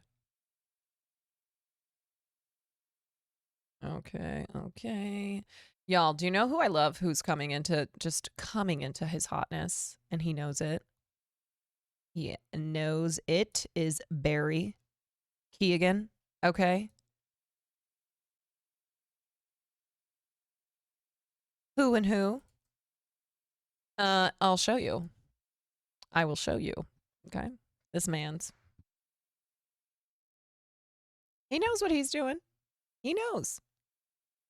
You know what I love about guys like him is that I think he is somebody who was not considered hot until like this year, right?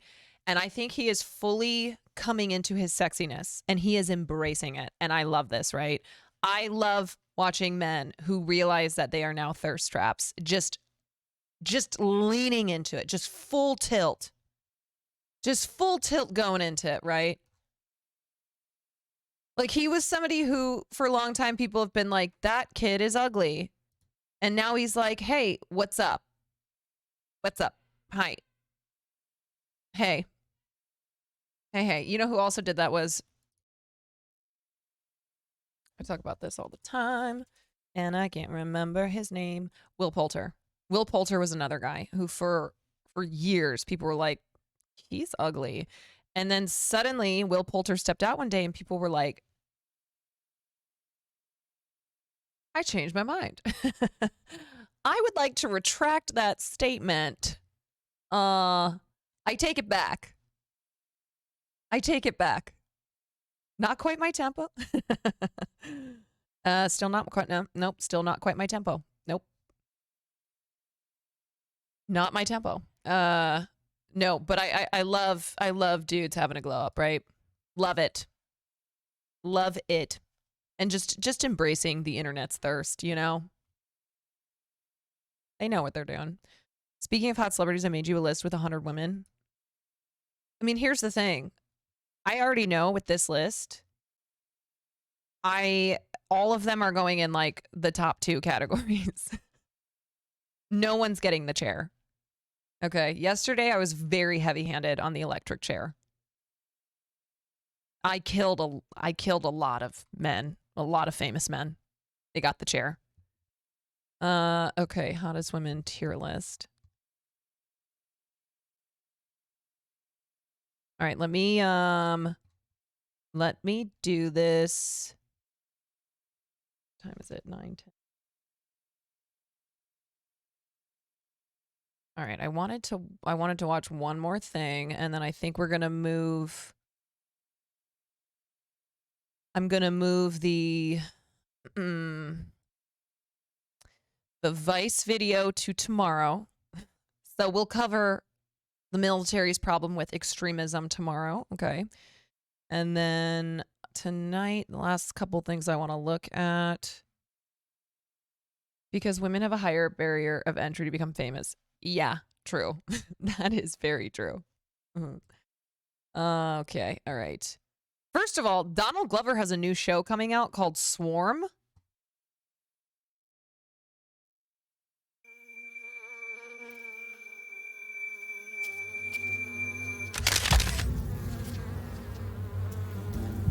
Who's your favorite artist?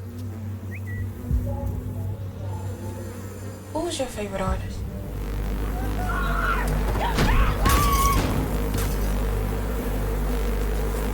Who is your favorite artist?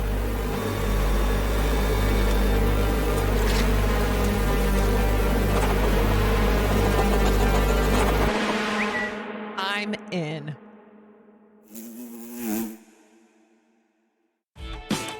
I'm in. It's interesting that he's this is a show, right? This is not going to be a film.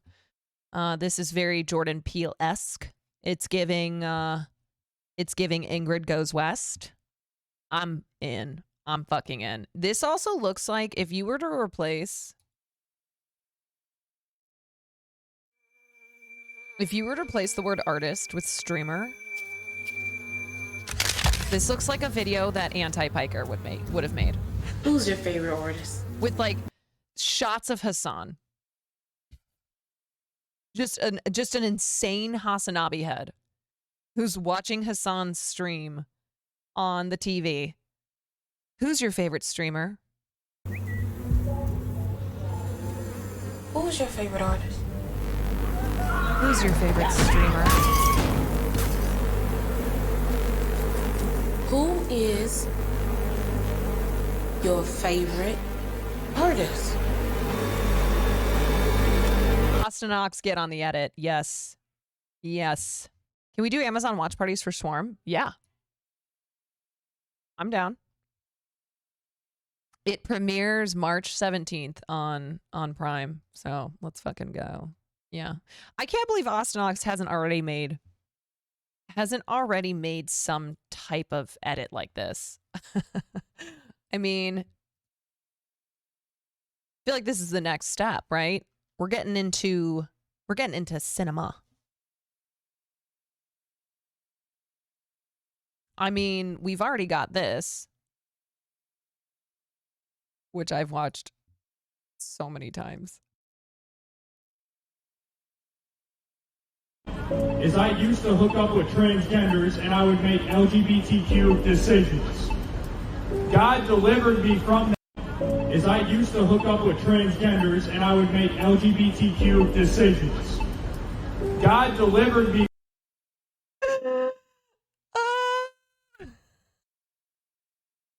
And I used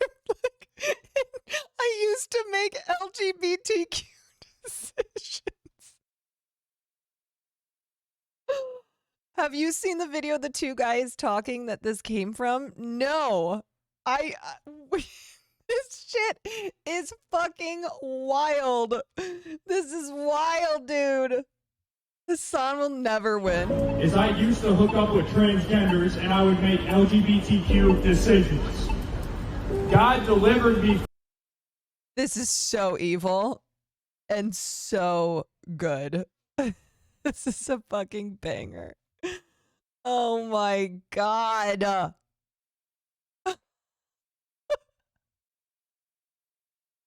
Oh, see, this is what happens, okay? This is what happens when your audience is filled with Gen Zers who can do anything on the internet. All right? This is what happens. Okay? If you don't want this to happen, then you have to have people only in your community who can barely send an email. All right? You got to have like suburban moms. Okay? Or like, what's his name from the Twitter hearing yesterday who referred to a tweet as an email? That's who you need to have if you want to make sure that you're safe. I had to. Okay, wait, so this was not AI. This was from an actual video. Oh my god. This is why I had to actually completely stop watching porn and stop playing around with it. No. The porn I was watching gradually as I watched over the years upon years, it just kind of got darker and darker into whack stuff I never thought I'd be watching. And I'm sure there's a lot of you guys out there that are watching some porn that is something you never ever thought you'd be watching. What was he watching? 6th grade, the porn, I jumped into some weird categories, man. This is tough. Transgenders having sex with chicks, And why am I watching this stuff? Well, because I'm opening myself up to spirits and spirits the more I watch the porn, and I don't even realize it. You know, and as it gradually goes, it gets darker. And I was watching transgenders having sex with like transgenders, and then dudes, and I'm like, why am I watching this stuff? Spirits? Eventually, the porn's not going to be enough. Ghosts? Just like Ted Bundy. Eventually, the porn wasn't enough for Ted Bundy. And he started actually doing the acts, and I started doing the acts. No. What is he talking about? Is this man admitting on TikTok that he's a serial killer? Was that a confession? You know Ted Bundy? You know how he killed a bunch of women? I started doing it too. Yep. I started doing it too.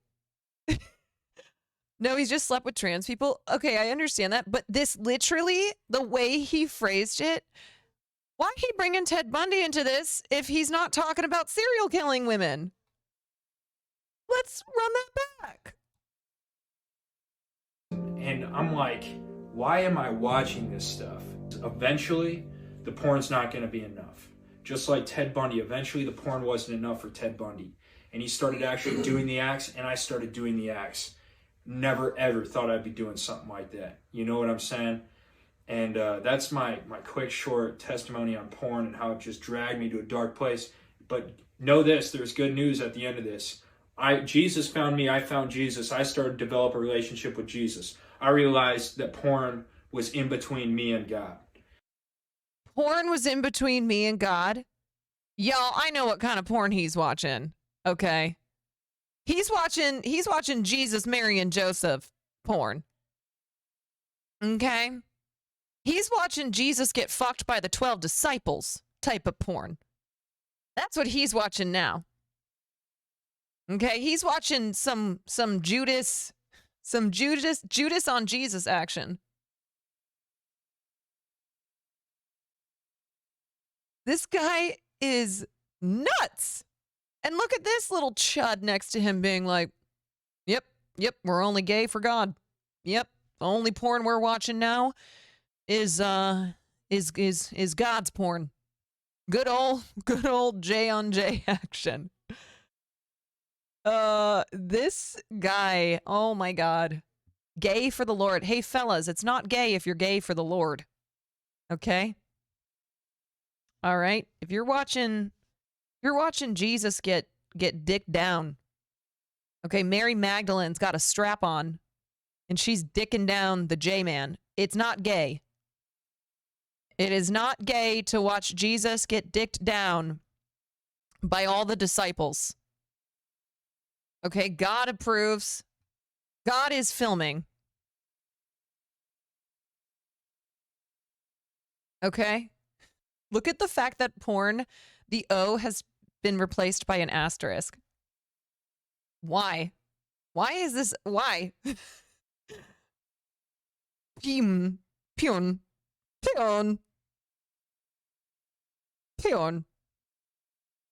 Let your faith be bigger than your fears. Let your faith be bigger than your penis size. And that I had to take a spear and shove it down the heart of porn and kill it in order to get to Jesus. Because if I left it there, and God, I'm sorry, here I go. God, I'm sorry, it's still there, right? I have to kill it by stopping. Amen, dude. And powerful testimony, dude. Amen, brother. God, that just made me horny, dude. You talking about a spear made me horny. Talking about that spear and shoving it down the face of porn. It takes a lot of strength to bring sin to light. Yes. And it's just so powerful, and I just commend you so much for that. I'm serious. Yeah, dude, I appreciate it. Foreign language for me to admit stuff like that. You know what I'm saying? But this won't go on. It's a weight lifted off, though. Yeah. You know? Oh, boy. You've done what you needed to do. Oh, boy. Oh, boy. Nodder's very powerful. You know, This is what repression looks like. Okay. All right. Somebody commented, the sexual tension in that room is off the charts. My God. Jesus. Jesus. So anyway, that's the guy who did the LGBTQ decisions. For love. Good Lord. Jay Hearn, thank you for the 3 months. You know, these people act like porn is so evil, but they're cool with the fact that Mary, Jesus' mother, was like 14, okay? Having sex with Joseph, who was old, and God, who put Jesus in her, who's like 1,000 years old, or how old he is. You know, it's like, oh, the amount of instances in the Bible where girls, underage girls, were married to or having sex with, or married to and having kids with old men in the Bible. It's like, that's cool. Okay, that's fine. But porn is evil. Have you ever seen Mormon porn? You mean the whole concept of soaking? Where they the guy Mormon puts his pee-pee in the girl Mormon and leaves it there. I've not seen Mormon porn specifically. I'm not out here Googling Mormon porn, though no disrespect. Okay, no hate if that's your thing. But I do know the concept of soaking. Yes. Mm-hmm. Yeah, I mean, it's like the line from Jennifer's Body when she's like, "I'm not a virgin anymore. I'm not even a backdoor virgin." No, they take a girl in a bikini and then they place a bunch of bubbles all over it to make her appear naked. That is so much effort. Come on. It's like beating around the bush here, okay? Like you're doing porn, all right? Why make it even more work? Bubble porn. They take clothes images and cover the clothes so it looks nude. They're using Adobe Premiere.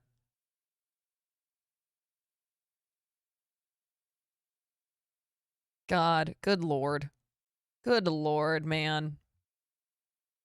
Ugh. Also, he was watching porn in 6th grade. Oh, man. Oh, God. Oh, Jesus. Bitch better have my money. Y'all should know me well enough. Bitch better have my money. Hogan Long donated $4.20. Thank you. What is the best nation in the world? Donation. Thank you, Hogan, for that donation. Okay. Anywho, I just think that we just need to cool it with the religion in this country that just keeps repressing people. Like, it's so fucked up when religion is used as a tool to repress young people, and then meanwhile it's like, oh, these older people, the ones who are spreading the word of Jesus, they're doing shit, okay? They're out here having affairs. They're utilizing the goods that sex workers provide. All right. Here's a story. So, I mean, this is such a common story now, but there was this family in the town that one of the towns that I grew up in, and they were very religious, okay? They had a bunch of kids, adopted a bunch of kids. They were Jesus people, okay? Well, it turns out that the mom was having an affair with one of the pastors at the church, classic, and the dad was molesting young girls at the after-school program that he worked downtown. So this is a tale as old as time, right? And it's just like, you know, I know that there are good religious people out there, okay, who are doing the work of the Lord, all right? They have dedicated their lives to helping the poor and the, you know, and the hungry and those in need, okay? Mother Teresa, right? But there is just so much repression and then, you know, guilt that comes along with being religious and an extreme religion as well. Mother Teresa was a bitch. Mother Teresa was a bitch. Oh no.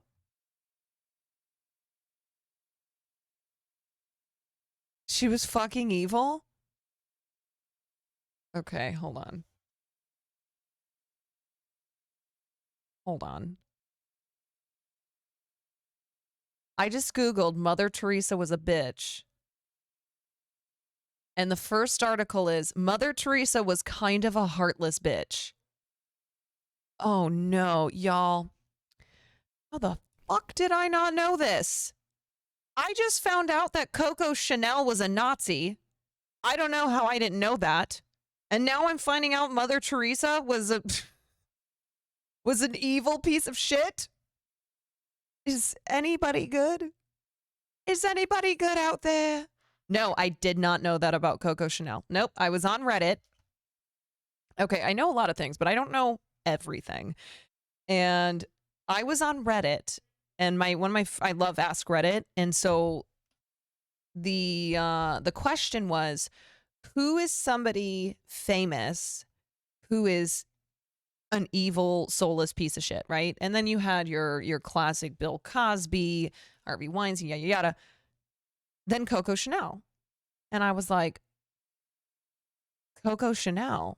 Okay. I need to look into this. Find out she's a whole ass Nazi. Yep. A Nazi.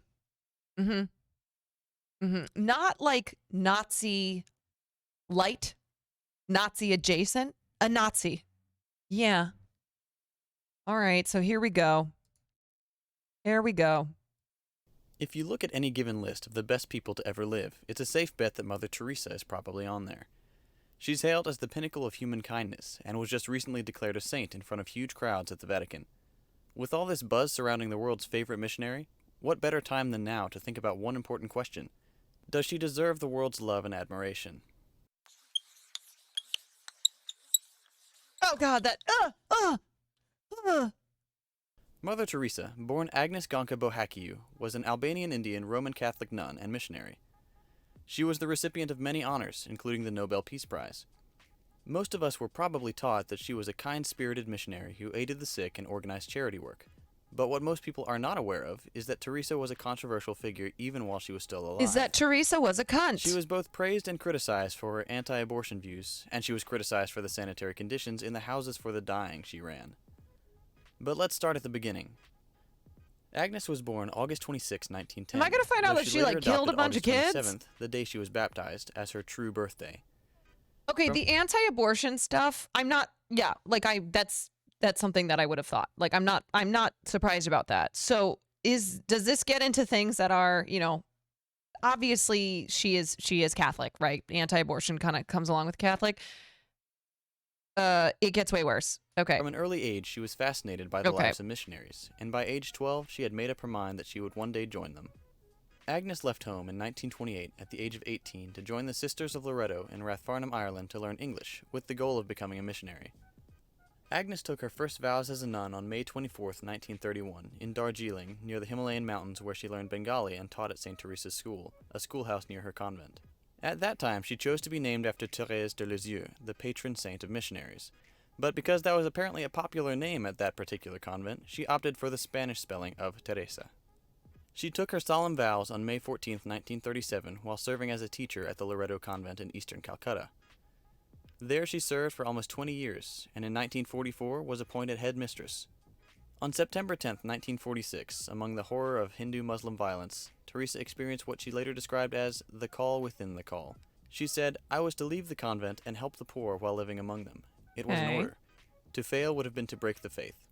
One author later wrote, "Though no one knew it at the time, Sister Teresa had just become Mother Teresa." Teresa quickly began tending to the needs of the destitute and starving. In 1949, she was joined by a group of young women, and together they laid the foundations of a new religious community helping the poorest of the poor. Okay, let's just On stop October there. 7th, 1950, Teresa received Vatican permission to start the congregation that would become the Missionaries of Charity, the foundation for which she is most famous. It began as a small congregation in Calcutta with a mere 13 members. But by 1997, it had grown to more than 4,000 sisters, running orphanages, AIDS hospices, and charity centers around the world. Sounds pretty good, right? Maybe not so much. While Mother Teresa did do more than most people to organize aid for the poor, she was involved in some very shady business practices. Teresa's clinics received millions of dollars in donations, yet their conditions were appalling. There was a disturbing shortage of medical care, systematic diagnosis, and necessary nutrition, as well as a decided lack of painkillers. Teresa once told a cancer patient that pain means Jesus is near you, and that suffering is an opportunity Oh, to share in bitch! the Shut the passion of fuck Christ. up! Teresa said that she compared suffering to kisses from Jesus, to which the patient replied, "Please tell Jesus to stop kissing me." One of Teresa's most outspoken critics was Christopher Hitchens, the English journalist, literary critic, and anti-theist who wrote the extended essay, The Missionary Girl. Tradition, Mother Teresa in Theory and Practice. Yo, we have got to stop being horny for Jesus. Okay? Stop being horny for Jesus. He is not going to have sex with you. Stop it. Stop it. Okay? Also, Mother Teresa saying stuff like it's kisses from Jesus, that's non-consensual. Okay? In one article, he wrote, "This returns us to the medieval corruption of the church, which sold indulgences to the rich while preaching hellfire and continence to the poor. Mother Teresa was not a friend of the poor. She was a friend of poverty. She said that suffering was a gift from God. She spent her life opposing the only known cure for poverty, which is the empowerment of women and the emancipation of them from a livestock version of compulsory reproduction." He went on to accuse her of hypocrisy for opting to receive advanced Western treatment for her heart condition when she Look at her in routinely those denied even aviators. painkillers to her patients. Hitchens was called by the Vatican as a witness to give evidence against Teresa's canonization process. During that time, Hitchens had the opportunity to speak to Teresa. He reported, "It was by talking to her that I discovered, and she assured me, that she wasn't working to alleviate poverty." He said, "She was working to expand the number of Catholics. She said, 'I'm not a social worker. I don't do it for this reason. I do it for Christ. I do it for the church.'" In keeping with her seemingly masochistic tendencies, on several occasions Teresa only offered prayers and medallions of the Virgin Mary to victims of natural disasters in India, rather than actual aid, monetary or otherwise. Teresa also had some rather dubious political contacts, and she's accused of accepting a financial grant from the Duvalier dictatorship, which is deemed responsible for the murders of over 30,000 Haitians between 1957 and 1986. Finally, and perhaps most disturbingly, Mother Teresa's charitable foundations raised hundreds of millions of Wait, dollars. but I thought she thought women don't need money, right?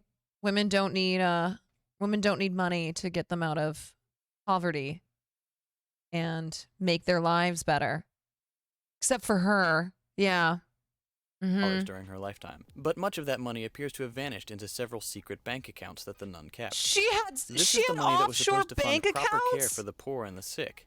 The most likely explanation is that Teresa, over the course of her life, siphoned millions of dollars out of her charities and into the coffers of the Roman Catholic Church. As we saw before, her allegiance was not with the sick, but with the church. So what should we make of this? Does Teresa deserve her canonization? By Catholic standards, apparently so. She did more to spread Catholicism than many, many others. However, it was at the expense of the health, comfort, and humanity of her patients. Her hospitals became known as houses of the dying, where she and her sisters would baptize the ailing without their consent or understanding. They were out to make converts, not save lives. If someone got a roof over their head in the process, well, that's great PR. She opposed abortion and birth control in one of the most cripplingly overpopulated countries on Earth, thereby ensuring the vicious cycle of poverty continued. Without this image that the world seems to have crafted for her, it's clear that Teresa was simply not a humanitarian, nor did she claim to be. Her first and only goal was to further the kingdom of God, something that many people, unfortunately, seem to applaud. I hope this bitch is in All hell. this being said, Teresa's legacy is not all bad. As one of Teresa's critics said, If the extraordinary image of Mother Teresa conveyed in the collective imagination has encouraged humanitarian initiatives that are genuinely engaged with those crushed by poverty, we can only rejoice. It is likely that she has inspired many humanitarian workers whose actions have truly relieved the suffering of the destitute and addressed the causes of poverty and isolation without being extolled by the media.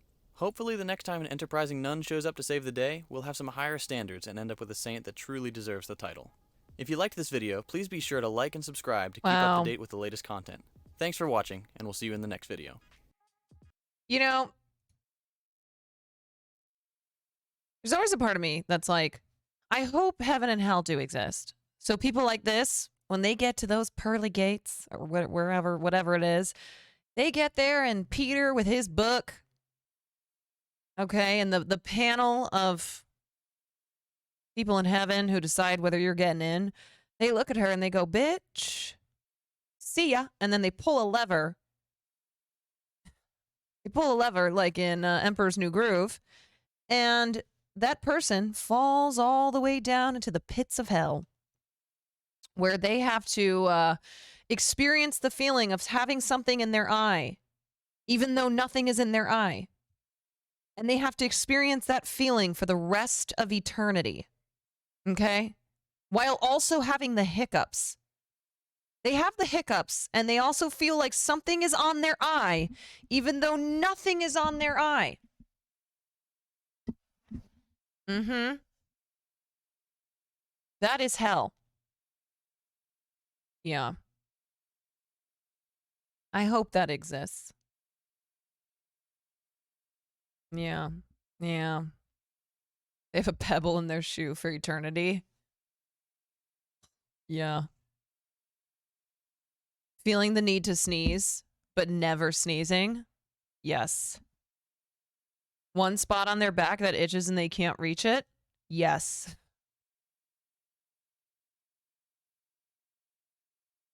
Yes to all of this. Ugh. Going to fart, but instead they shit. They shart. Constantly. All the time. It's never a fart.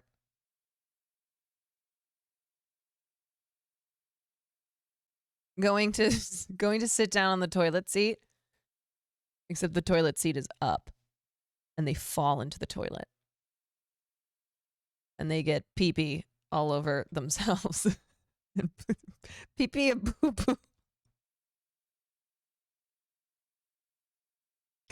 Oh yeah. Hangnail that you just can't get off. It's always getting caught. Right? You know what we need? We need a Saw movie where instead of things like a bear trap being placed over your face, and if you don't stop the timer, it's going to rip it open, right? We need to have this form of torture. Yeah. For instance, going to make tortellini soup and then realizing you have no tortellini. And then when you get the tortellini, you realize that your chicken stock had been opened at the store and tampered with. And it's just this never ending, not having the ingredients that you need for a fucking recipe. Hitting their funny bone over and over again. Yeah. Yeah. Having to merge into your lane, but people won't let you in because everyone's an asshole.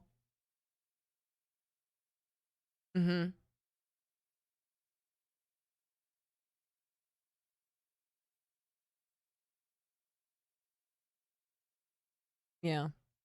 Yeah.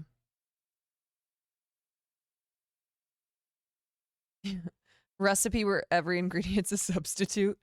Like the 5th substitute down. Oh yeah, being hungry, waiting for the microwave to finish never finishes, or waiting for water to boil, but it never boils.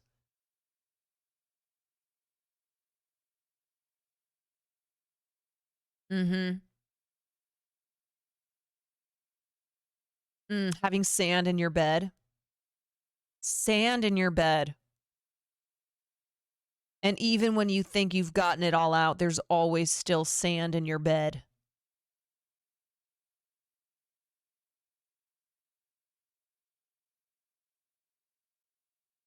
Oh, the feeling of perpetual thirst. Oh. Oh. Yeah, trying to stream with Spectrum Internet. Hell. Yeah, sand in your bed is really, it's evil. That is torture. That is more torturous than anything Saw could have come up with.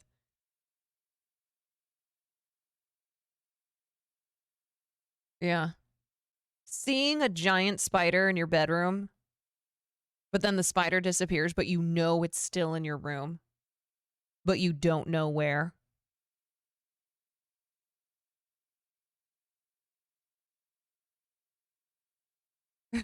Yeah. Yeah, just hell. Anyway, I hope people like Mother Teresa have to experience all that. Dude, it's crazy finding out how many famous people, especially ones who are lauded for being good humans, were actually pieces of shit. Just real dirtbags.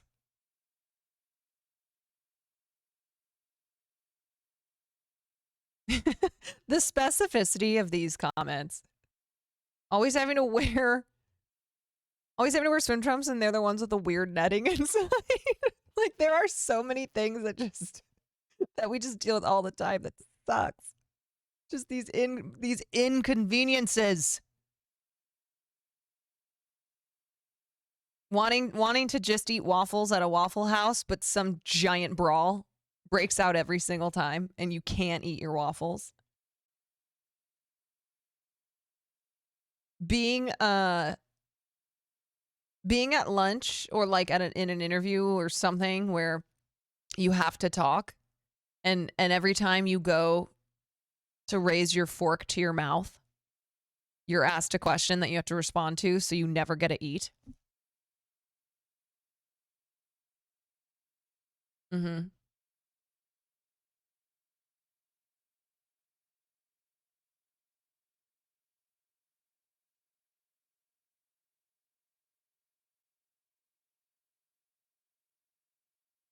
Yeah, having a pillow, you can't find a cool side. Warm pillows.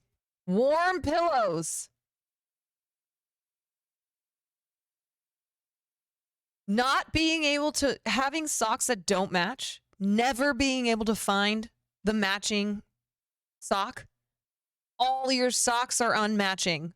All of them.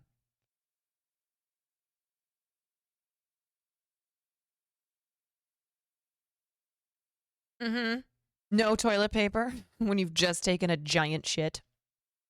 There's only one little scrap left. You're like, well, I gotta make this work. Or I gotta use the toilet paper roll. Guess I'm shoving this roll in between my butt cheeks. Brutal. Hell. Yep. Thank God we got that Ludwig bidet. Mm-hmm. Mm-hmm. Okay. Let's watch this. I feel like we could go on and on. Let's watch this this Late Night with Seth Meyers video before I get off stream. In his State of the Union address this week, President Biden made a point to focus on kitchen table issues that impact ordinary Americans, like junk fees, prescription drug costs. I did not say play. I did not say play. You do not play until I say play. All right, computer? What the fuck? I'm in charge here. It's getting my water.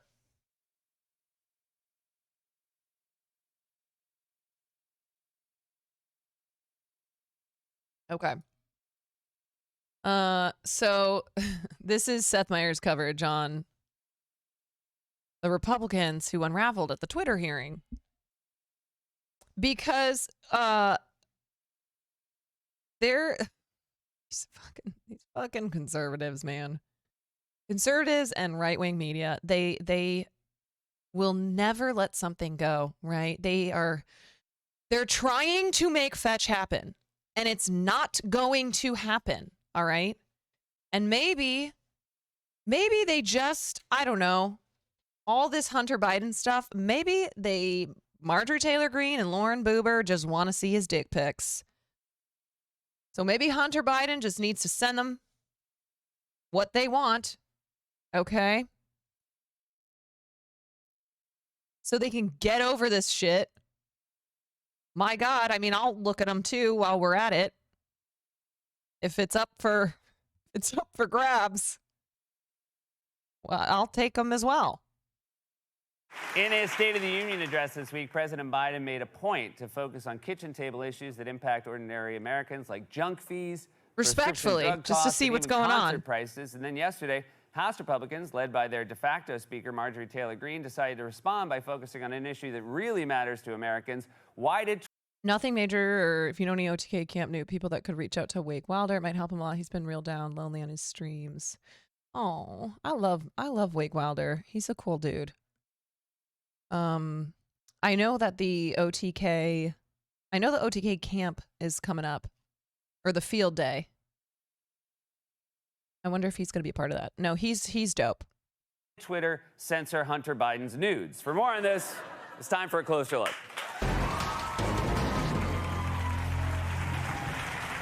Say what you want about Biden, but on Tuesday made a clear choice to focus on economic populism as the predominant theme of his speech. He talked about everything from breaking up big tech monopolies to capping the price of insulin, eliminating junk fees at hotels and airlines, and even cracking down on inflated ticket prices for concerts. Look, I don't know for sure, but I'm starting to think Joe Biden might be a secret Swiftie, just sitting at his computer, just refreshing Ticketmaster over and over again. What do we think? What do we think Joe Biden's favorite Taylor Swift song is?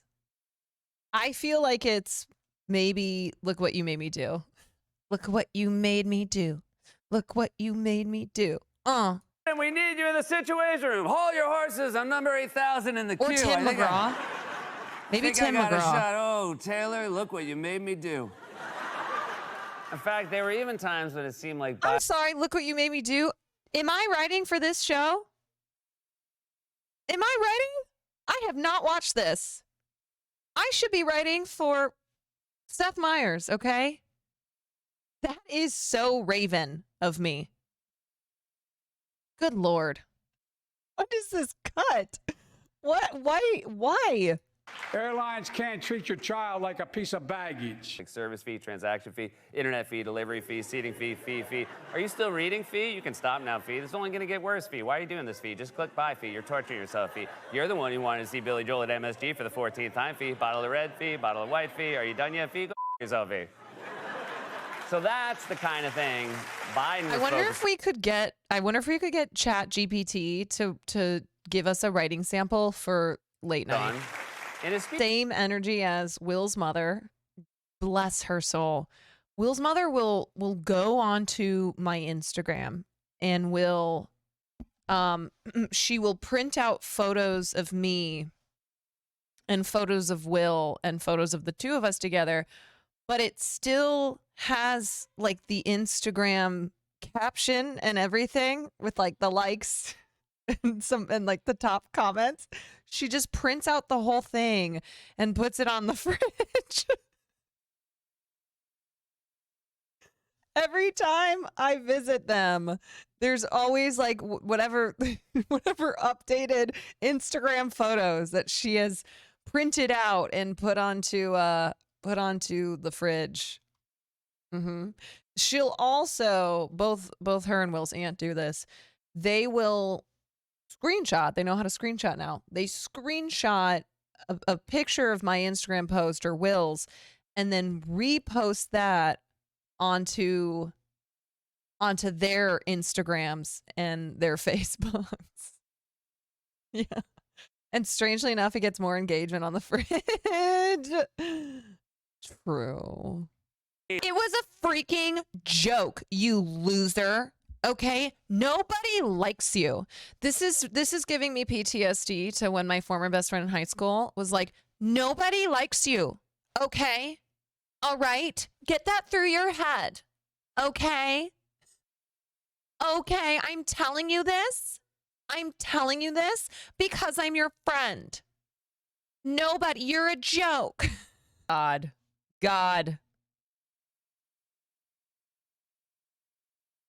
No, no wonder the aliens haven't shown themselves. Yeah, every time they take a look at what's happening on Earth or in this goddamn country, they're like, you know what? We're just gonna let them cook. We're just gonna let these idiots keep cooking. Okay. Oh boy. This shit is so stupid. Oh my god. I mean, can you imagine being one of these Twitter execs who has to come in to this hearing and be serious, right? Be real, as you have Lauren Boebert and Marjorie Taylor Greene, like thinking they're from Mean Girls, okay?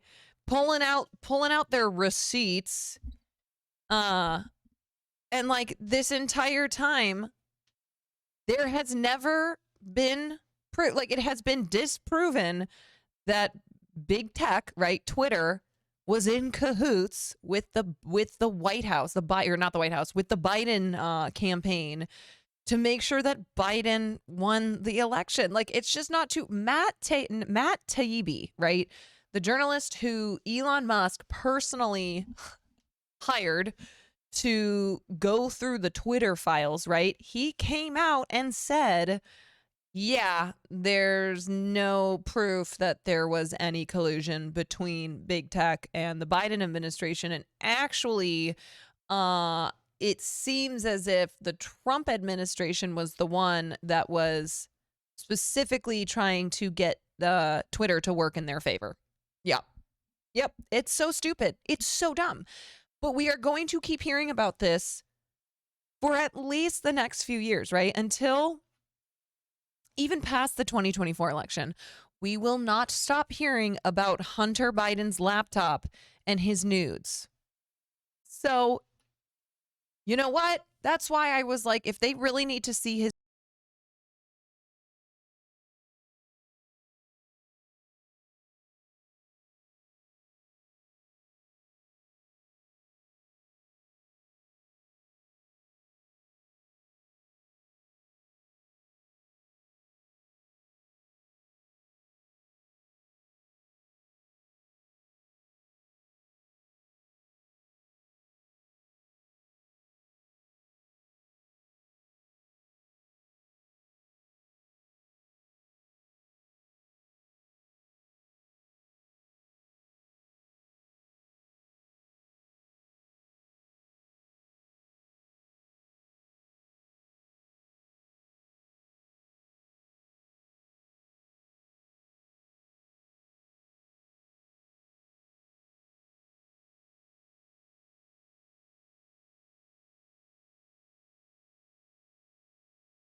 stand and say, everybody,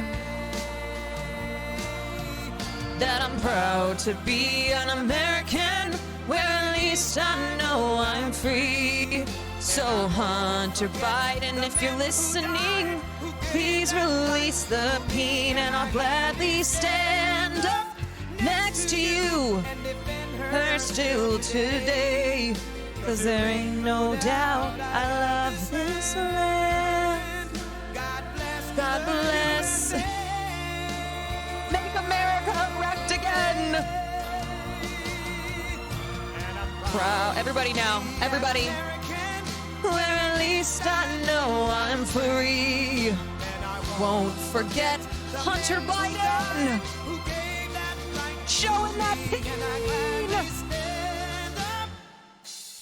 Next to you and defend her still today. 'Cause there ain't no doubt I love this land. I love this land. God bless Hunter Biden's nudes.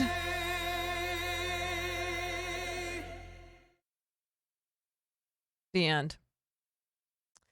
Okay, clip it and ship it to Hunter Biden. All right, send it over. Tell him enough is enough. Feel strong, man. All right. That's it for me. Can't wait until the 2024 election. Same. Same. Okay. Tomorrow. I love you tomorrow. And we're gonna tomorrow I'll be back. It was a little bit of a short stream tonight. But I'll be back tomorrow. We're gonna take a look at that Vice video. I will a couple other things. Yeah. It'll be a party up in here, okay? Everybody have a great rest of your night. I'm sending you over to Will Neff. You've heard of him? Okay. Get him to release his nudes too, man. While we're at it, okay? Will Neff, release the nudes.